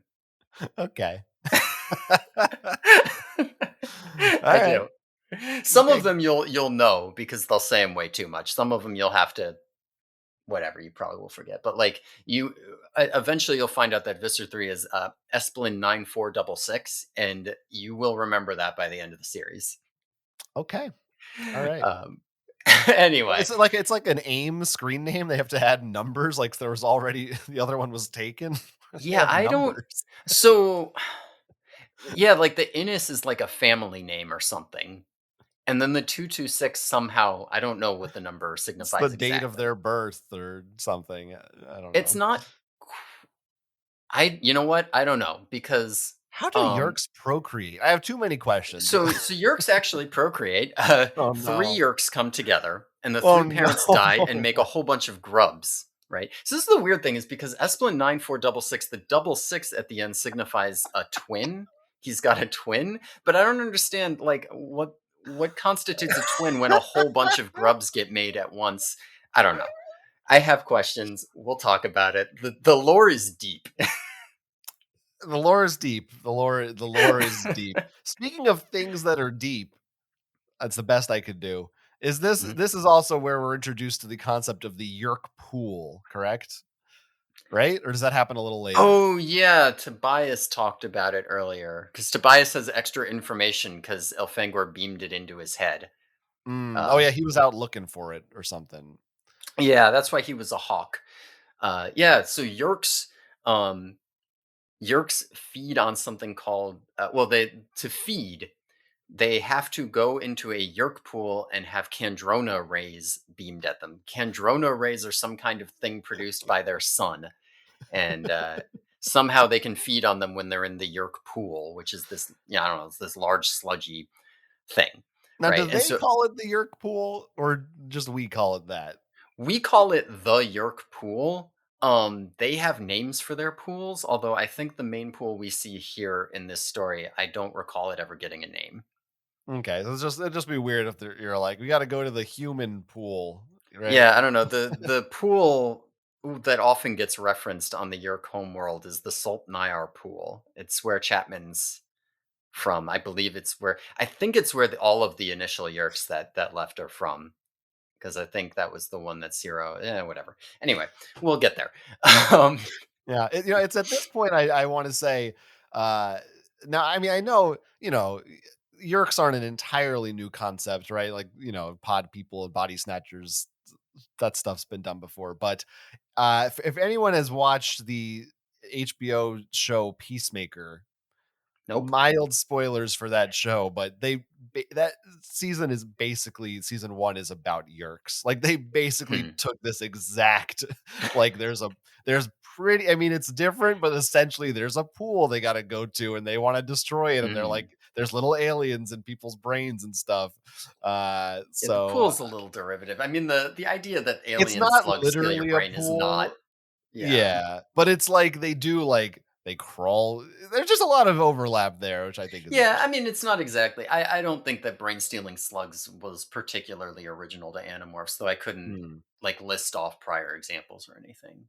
I don't Yeah. know. Maybe it is. But, I don't know, but anyway, yeah, anyway. they have to go to the pool to feed every 3 days. Like very Yeah. specifically, they'll starve if they don't go every 3 days. So we know they're on a like they have to stay at least sort of near there. They have to be on a schedule. So there's this idea maybe if we could blow up the pool or something. Um, then they'd be in trouble because they'd be on a 3-day clock to figure out how to feed themselves or whatever. Um, anyway, yeah, that came up. But anyway, Jake was infiltrating the meeting. They decide, oh, we can't just go around killing kids because that's suspicious, whatever. As Jake is leaving the meeting, though, we find that Cassie was worried about him and came looking. And that same cop that saw her earlier has stopped her again. And she like talks her way out of it, but now the same cop has like seen her be suspicious twice. So that might end up being important. Mm. Um, Racial profiling. yeah, Are yeah. Yerks racist? I think a Well, lot they of the they aliens are kinda access the racist. cop instincts. They're like, "We need to fit in. We better be racist." Yeah, Yerkes I mean, there is something to be said for the idea that Yerks take on some personality from the people and things they infest, for sure. Mm. Like, Does I'm that Yeah. work the similarly to morphing? Like, do they get some of those in if a Yerk is in a dog, does it wanna sniff stuff? Yeah, it should, yeah. Okay. Um, well, it doesn't necessarily want to because Yerks, when they're in your brain, they have complete control over everything and they can keep themselves separate. But like just being exposed to all of that, I think does change Yerks to some extent. Like I'm pretty on board with the idea that I think that for Yerk's gender is largely defined by the people you infest. I don't know if Mm, that's entirely supported by the text, but I do think you often see like the Yerks themselves will be referred to as like he or she when they're infesting someone. And I will often see like, oh, this person infected a woman and then another woman and then another woman. I think there's something to this hmm. Alright. that Well, they that take on that. I don't know. sounds like a thesis we Yeah, can write. yeah, we'll see. Um, but yeah, they've confirmed there's Yerks. They've confirmed the sharing is a Yerk organization. They know Tom is a Yerk, and they basically decide. Uh, well, Jake, I guess Jake decides that he's completely all in. Everyone else is all in except for Marco, who's still like, nope, fuck this. This is crazy. We can't do this. And they decide they're going to spy on Chapman to find out where where the Yerk pool is. So Jake Mhm, mhm. morphs into a lizard in the Please school, be specific, a green a green anole. anole. Yes, he morphs Yeah. into a green anole. Uh, And they're yeah, coming up on probably my least favorite part of the book. I knew you would hate this part. Now it's funny because as a kid, I never saw what the big deal was about this because they make a big deal about it, but I didn't think it was. Yeah, because 'cause But you're I a little knew. freak. You're like, Yeah. "Sounds like fun, I'm into it, I wanna try it right now." Uh huh. Uh huh. Well, yeah. So he's gonna spy on Chapman by sitting around him as a lizard, I guess. But Sure. he does it in the school without practicing, Could and also be a fly or like, probably a lot of other things that might be better, but sure. A yeah, they lizard. got a lizard, I guess. Cassie has lizards infesting her, but I thought that was a little bit weird that they just had lizards in the barn. But I don't know. Maybe I don't know. Maybe they have a warmer climate than here. Um, Yeah, wait, where does this take place? they always say that they Oh, can't tell because you, but it's in it's right. California. Okay, great. Like, there's just no. It's like really obvious. Um, Got it. because it's So like on a coast, on a beach. I think they even say right. it's on the Pacific. Okay. Anyway, there's anyway the. He's a lizard. He's a lizard. He's overcome by the lizard instincts, which are like he's like freaking out, he's panicking, and he sees a spider. And before he even knows what he's doing, he eats the thing and he eats it whole. And they say it's basically the size of a ham. He just swallows like a whole ham, only it's a spider, and it's like still alive in his stomach, wriggling around in there. Oh, so disgusting. So awful. I hate this. And we, It's you may ask when he morphs back, is the spider still I in his stomach? was I literally have a note here. If he morphs back, Uh huh. is the spider in his stomach? And then It I had is. follow-up question. What if he's a human, drinks a gallon of water, and then morphs into a bug? Where does the Somehow water go? Somehow it doesn't work that way, but I'm certain the spider stays there because there are scenes in a later book where they get shot and then he morphs into as like a big animal and he morphs into himself and he's like, I hope I didn't get hit deep enough that the bullet's still in me when I morph back, and it's not, the bullet like falls out of him. So I feel like the spider must be in him. On the other hand, I don't know why that doesn't work in reverse. Okay. Well, Probably for that the cleared same up reason you nothing. can morph clothes. Sure, sure, which is, Yeah, there that you gotta get the next patch for the cube. It hasn't been we're still yeah. working the bugs out. Elfangor had version 1.23, but if you went Right. back home, you could connect to the Wi-Fi. To be honest, that's a real hope. Like it's not unreasonable to think that when the Andalites show up in a year to beat the Yerks, maybe they do have, Cube 2.0, and some things that happen as a result of morphing limitations maybe could be undone. Yeah, Um, yeah, but yeah. we'll see. Um, We'll see. But at, anyway, so at this any rate, happens. He yeah, swallows a bug. Jake finds It's the Yerk pool because fortunately Chapman just goes there. They don't have to sit there around waiting in his office forever. Chapman just walks into the janitor's closet and he kind of works the shaft on the sink, and there's a secret passage. phrasing. Uh Sorry, huh. sorry, That yeah. You should be sorry. sorry. Anyway, yeah, there's the Yerk pool is underneath the school. They find out basically. So they're like, okay, Yes. well, Tom's going tonight. We know that. We'll wait for him to be down there, and we're gonna attack it, and we're gonna we're gonna rescue him, right? Mhm, mhm, mhm, mhm, mhm. So they're and Marco's finally in. Everybody else is in, and they're like, "Fuck you, Marco." Marco's like, "Fine, I'll do it for Tom. Only in one time. That's fucking it. Whatever." And they're like, "We need firepower," so they decide to go to the gardens. I can't believe we are still. I We're not even know. at the climax of this I book yet. know. It's so much stuff happens. It's just a lot. Yeah, no, it does not look like this much should be happening in this book, but Yeah, like, it takes very little time, but when you break it down, it's like there's so many things that they do. Like, I feel like this could have been 4 books, and they it just probably could have. I don't know, but it really does feel like a three-parter opening episode, right? Like where you basically wrote yeah, a movie, but since you're doing a TV show, you've got three episodes. That's yeah. what it feels like, and but only it's one book here. um, yeah. Yeah. So, but they go to the gardens, and the gardens is like a theme park slash zoo. It's So, basically Busch Gardens, right? yeah, it's That's basically what Busch that Gardens. is. Okay, yeah. You know what? I never made the connection that Busch Gardens just is the gardens, but it Yeah, kind of just is, isn't yeah, it? that's literally what it is, yeah. I didn't like connect the words on that somehow. But yeah, Cassie's mom works there as a vet, which is why she can get him back into like the employees only area, and they're gonna Mhm, go up mhm. to the dangerous animal exhibits and sneak in and touch the animals so they can turn into them.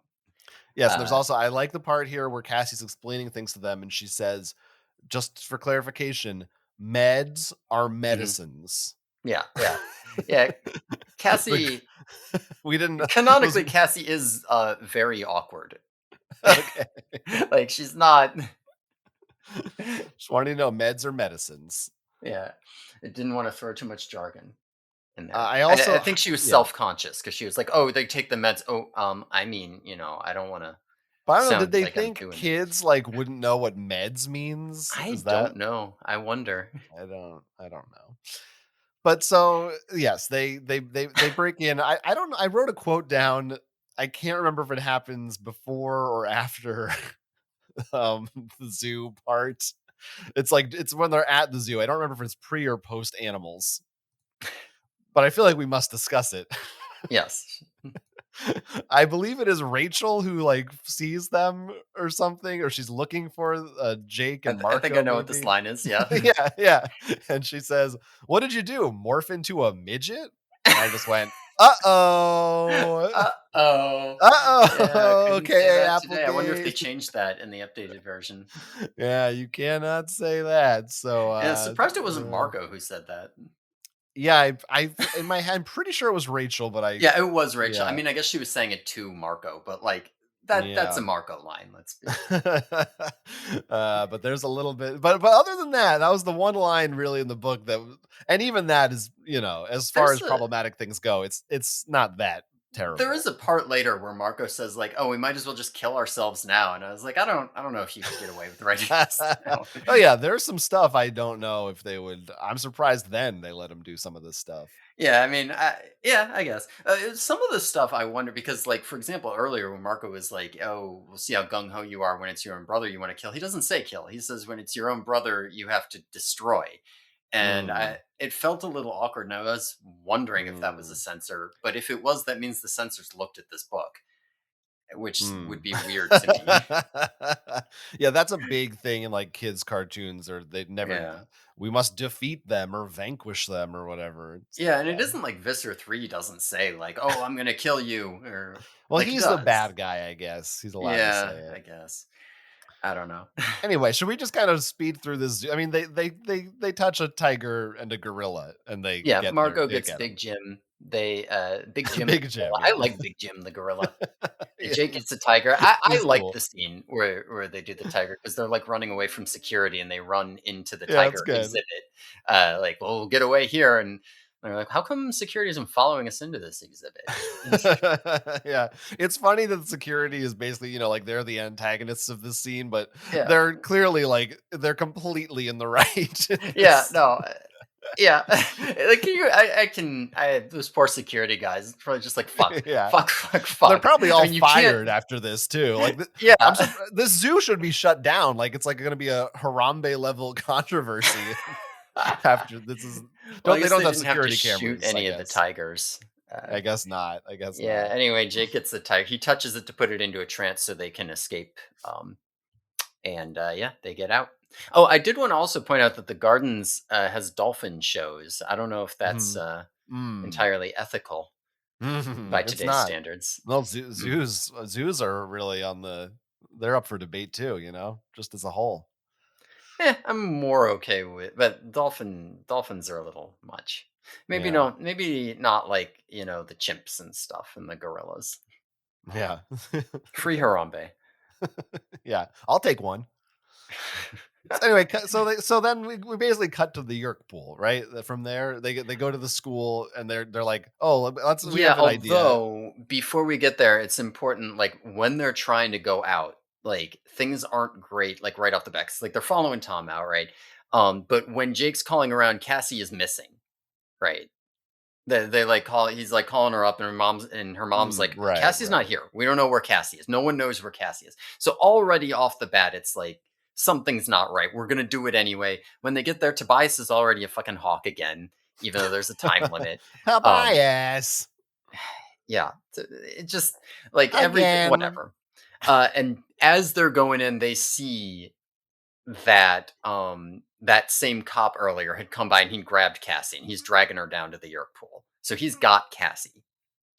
He's got Um, Cassie. No, he's got Cassie. yeah, And so the stakes are high, right? They got to rescue Cassie. They got to rescue Tom.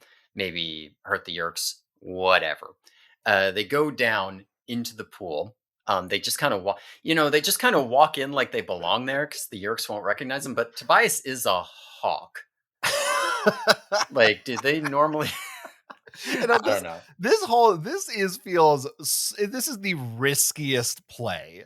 Yes. I get that they're desperate, but the only reason they have power is because they don't know who they are.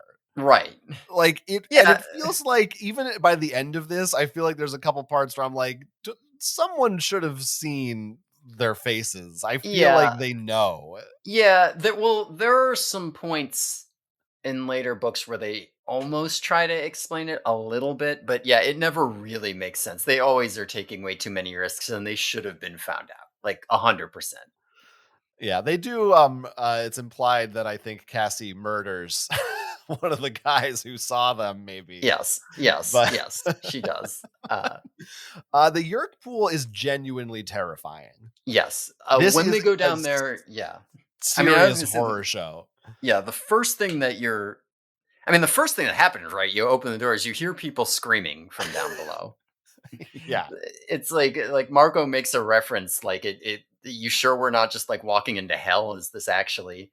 And when they get in there, when they actually get out of the like passageway down, it's not like a swimming pool, right? It's like a lake. And it's not under the school, it's under the entire town. So it's not just like, oh, haha, it's a kid's book, so everything takes place in the school. So it's under, no, there's entrances in the school, there's entrances in the mall, there's entrances in the McDonald's, it's the entire town has a gigantic Yerk pool built under it. No Uh, entrances in the Arby's. that might be suspicious if people were lining up there. The Yerks were like, "Not this place. Yeah, yeah. Mickey D's." That's how Yerks talk. Go on. That's right. In their natural state. That's how they talk when they're not in hosts. I think so.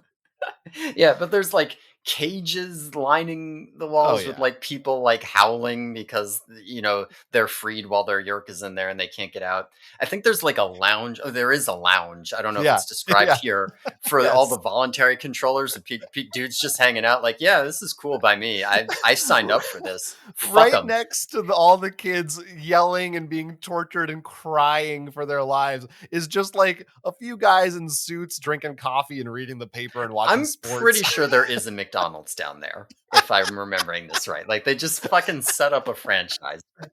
And it's great because it's not just guys, it's like the Hork-Bajir are there too. If there are any I don't know that there are a ton of voluntary Hork-Bajir, but there are definitely some, and they, like, just kinda hang out. It really is like the picture they paint of this place is one of the scariest things I could imagine. It is nightmarish. Yeah, I mean, it is fucked up. They've got the infestation pier where they like line you up Oh and you just god. kind of walk up because you've got a yerk in your head. So the yerk just walks you up and you just very calmly go over to the water and bend your head down. And then the yerk comes out.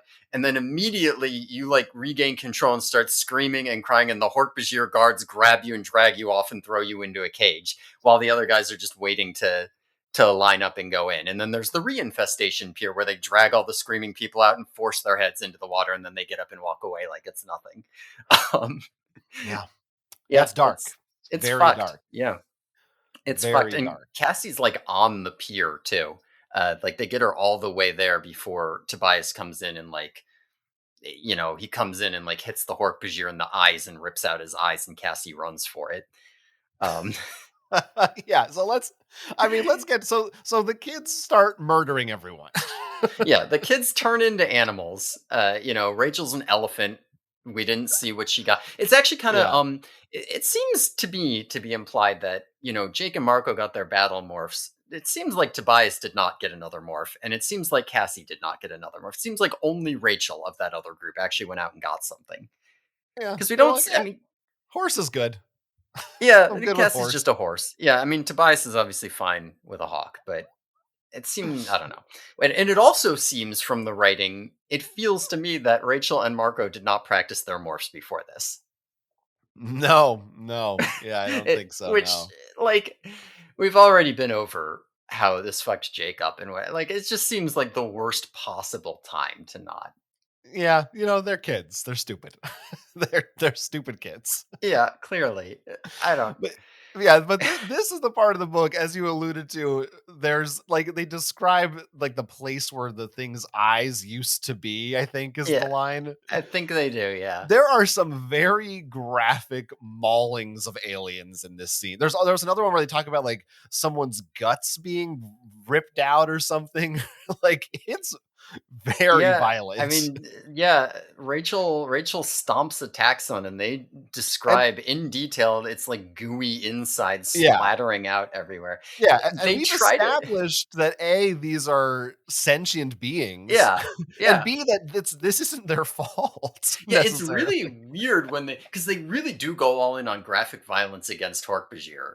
Like the Hork-Bajir do get like ripped apart and like beaten down and hurt, and it's fucked up because you are supposed to like they shy away from doing it with the people, right? Like Rachel like grabs a dude and flings him like Oh, 50 and they're feet in the like, air as an elephant. That guy's dead, let's be real. But yeah, they don't yeah. describe any of the people getting hurt. But it feels like it's kind of like fucking Transformers cartoon, the most recent one where they kind of just they realized we can do all the like graphic body horror we want because they're robots, not people, except that they are people. And in this case, it's not even that like you know there's their robot parts. Like they have blood and guts too. It's Yeah, and they it's do it on the animals. Like later on, like the Animorphs don't get that badly hurt here, but later on, like you are gonna see, like, oh, my stomach got cut open and my organs are falling out and shit. And it's like that's a gorilla. That's not that different than a human.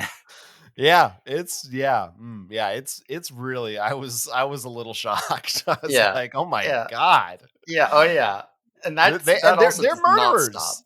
These 13-year-olds Absolutely. are murderers. Absolutely, absolutely, and, like, that's actually important that they are straight up murderers, like, that's not the series does not forget that that's true. Like, that's That's one thing I good. really like about it in terms of, like, you're saying it doesn't talk down to kids, like, it is well Yeah, aware of the yeah, fact that they're murderers.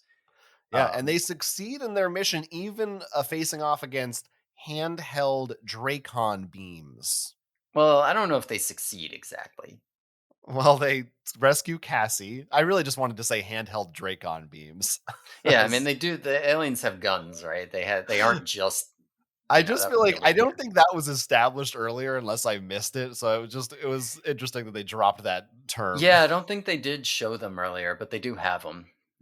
They got phasers. Well, yeah, and then right, Visser 3 shows up, Right, right, right. They like let all the humans out of the cage. They let Tom out, and then Visser and they've like been they're doing just winning, and then fine. Visser 3 shows up. Basically, Yeah, and now he does a morph. Do we know what he morphs into? Is it an Antarian bog?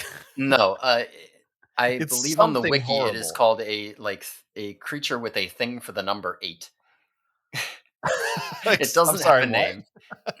I'll look at Okay. the actual name. But anyway, it Well, doesn't I have a will name. say it may not have a name, but there is maybe another one of my favorite quotes Mhm. as he begins to morph. He says, "I acquired this body on the Right. fourth moon of the second planet of a dying star. Like it." It's good.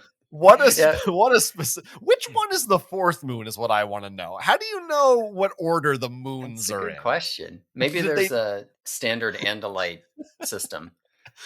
of Mr. the 3 definitely second does morph planet? tourism for sure. He like goes around and finds Oh yeah, things. I like that.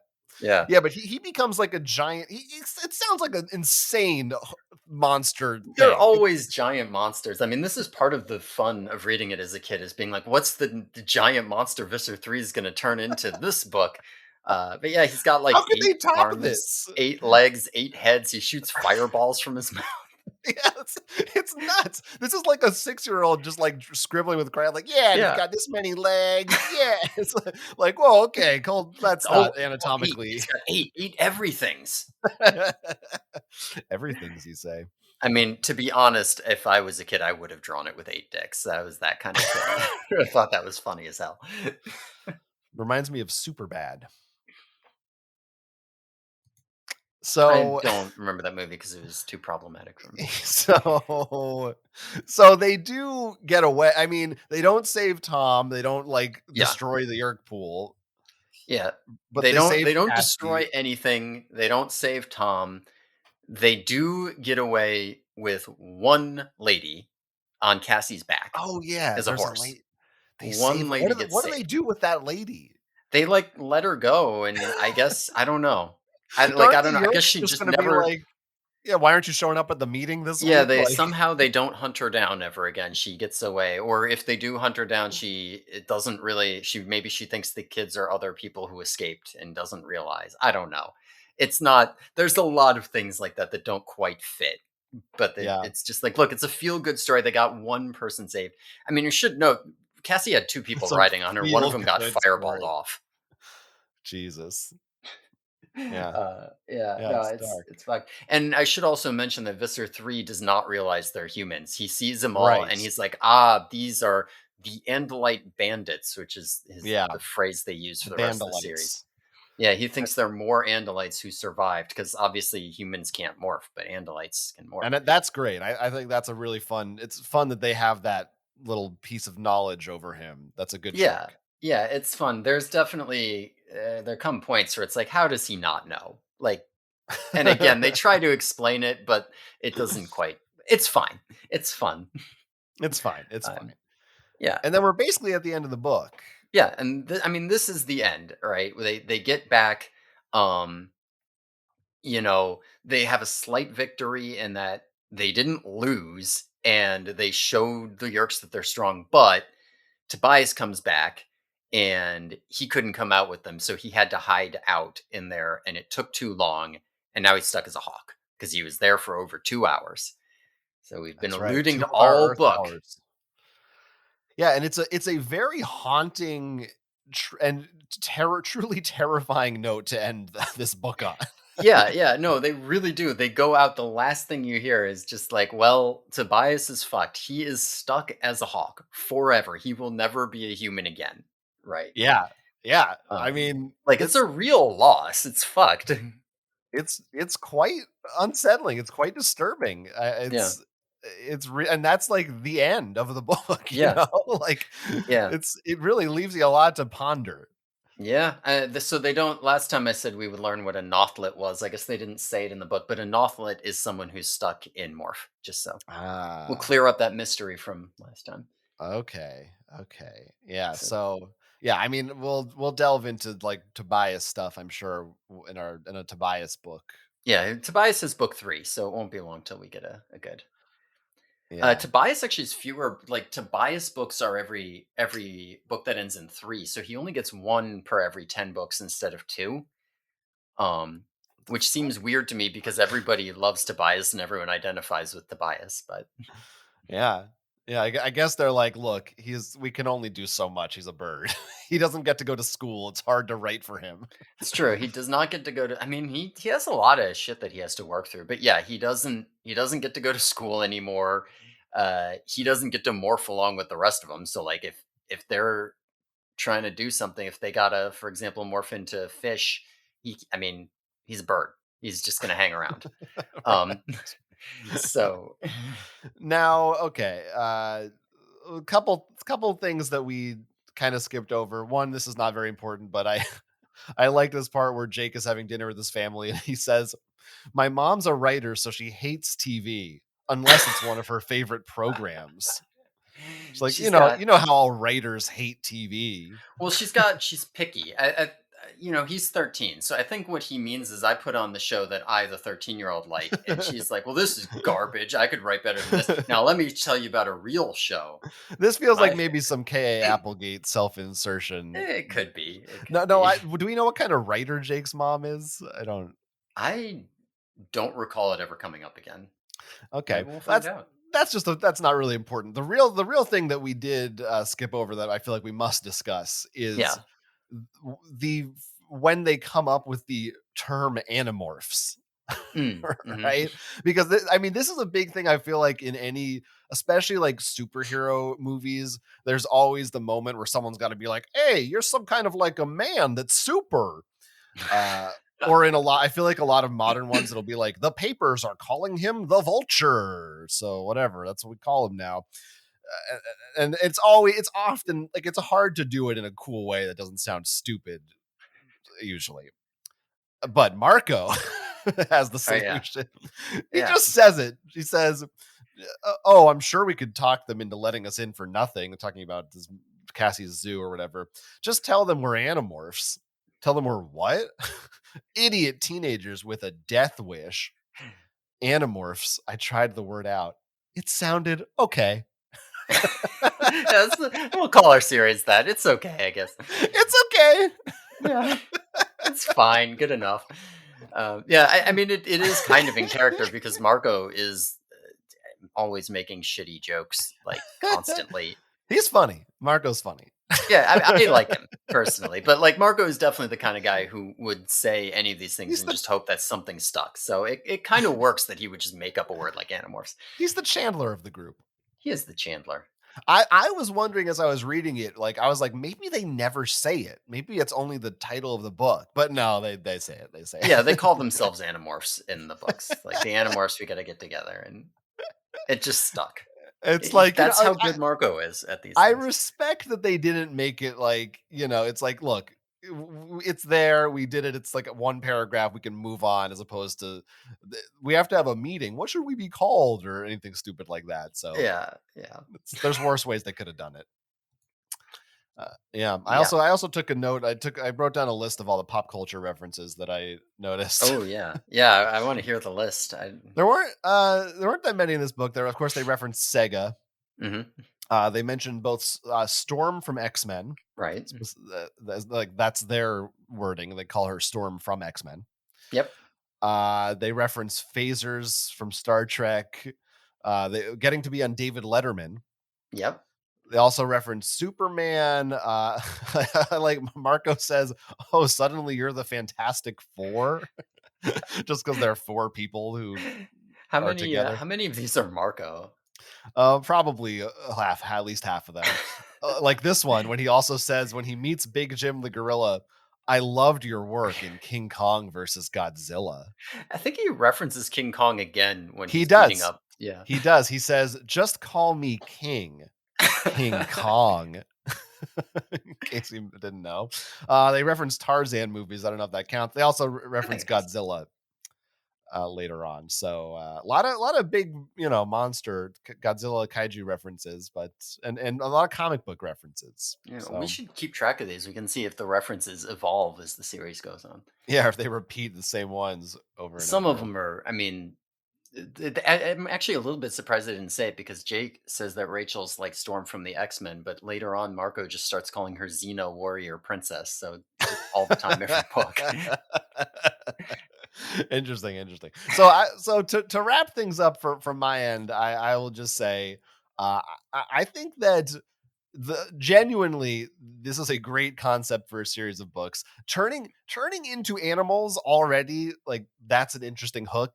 That could be a series. And the fact that they layered on top of that all this sci-fi shit, Mhm. that's great. I mean, now maybe it could have been paced out a little slower or more evenly.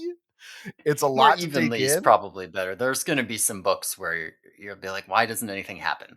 So, Yes, perhaps, perhaps, but it is. I think almost you take it. I take it for granted, like, oh, they're the animorphs that turn into animals. But it's like, no, that's cool. That is cool. yeah. That credit where credit's due. That's a good idea. Yeah. No, So it is a good idea. I like it. I mean, I'm always excited to be starting a reread of the series.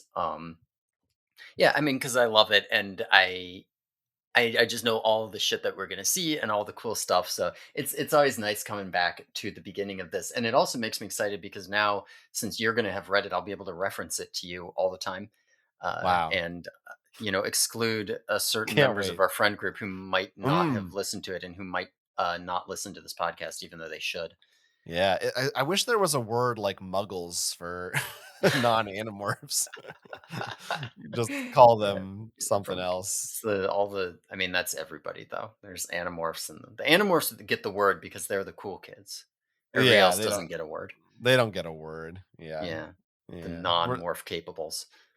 So yeah, so I'm into it. I feel like I'm kind of prepared. I feel like for some of the next books, maybe not right away, but you can't you can't like do this every book, right? Like No. there's so much eventful action in this book that I almost feel like some of the next few might feel kind of tame in comparison because I mean, you have in to have some of comparison, probably, but a lot of the first, the first couple dozen, there's like wild shit happening in most of them anyway. Not all of them, but most of them. So okay, all right. Well, I'm I excited for think that. next book will be a little bit of a die down in terms Okay. of intensity. I mean, for certain though, there won't be as much. Like we won't go nearly as long on any of these. Like at least Yeah. half of this could be cut out.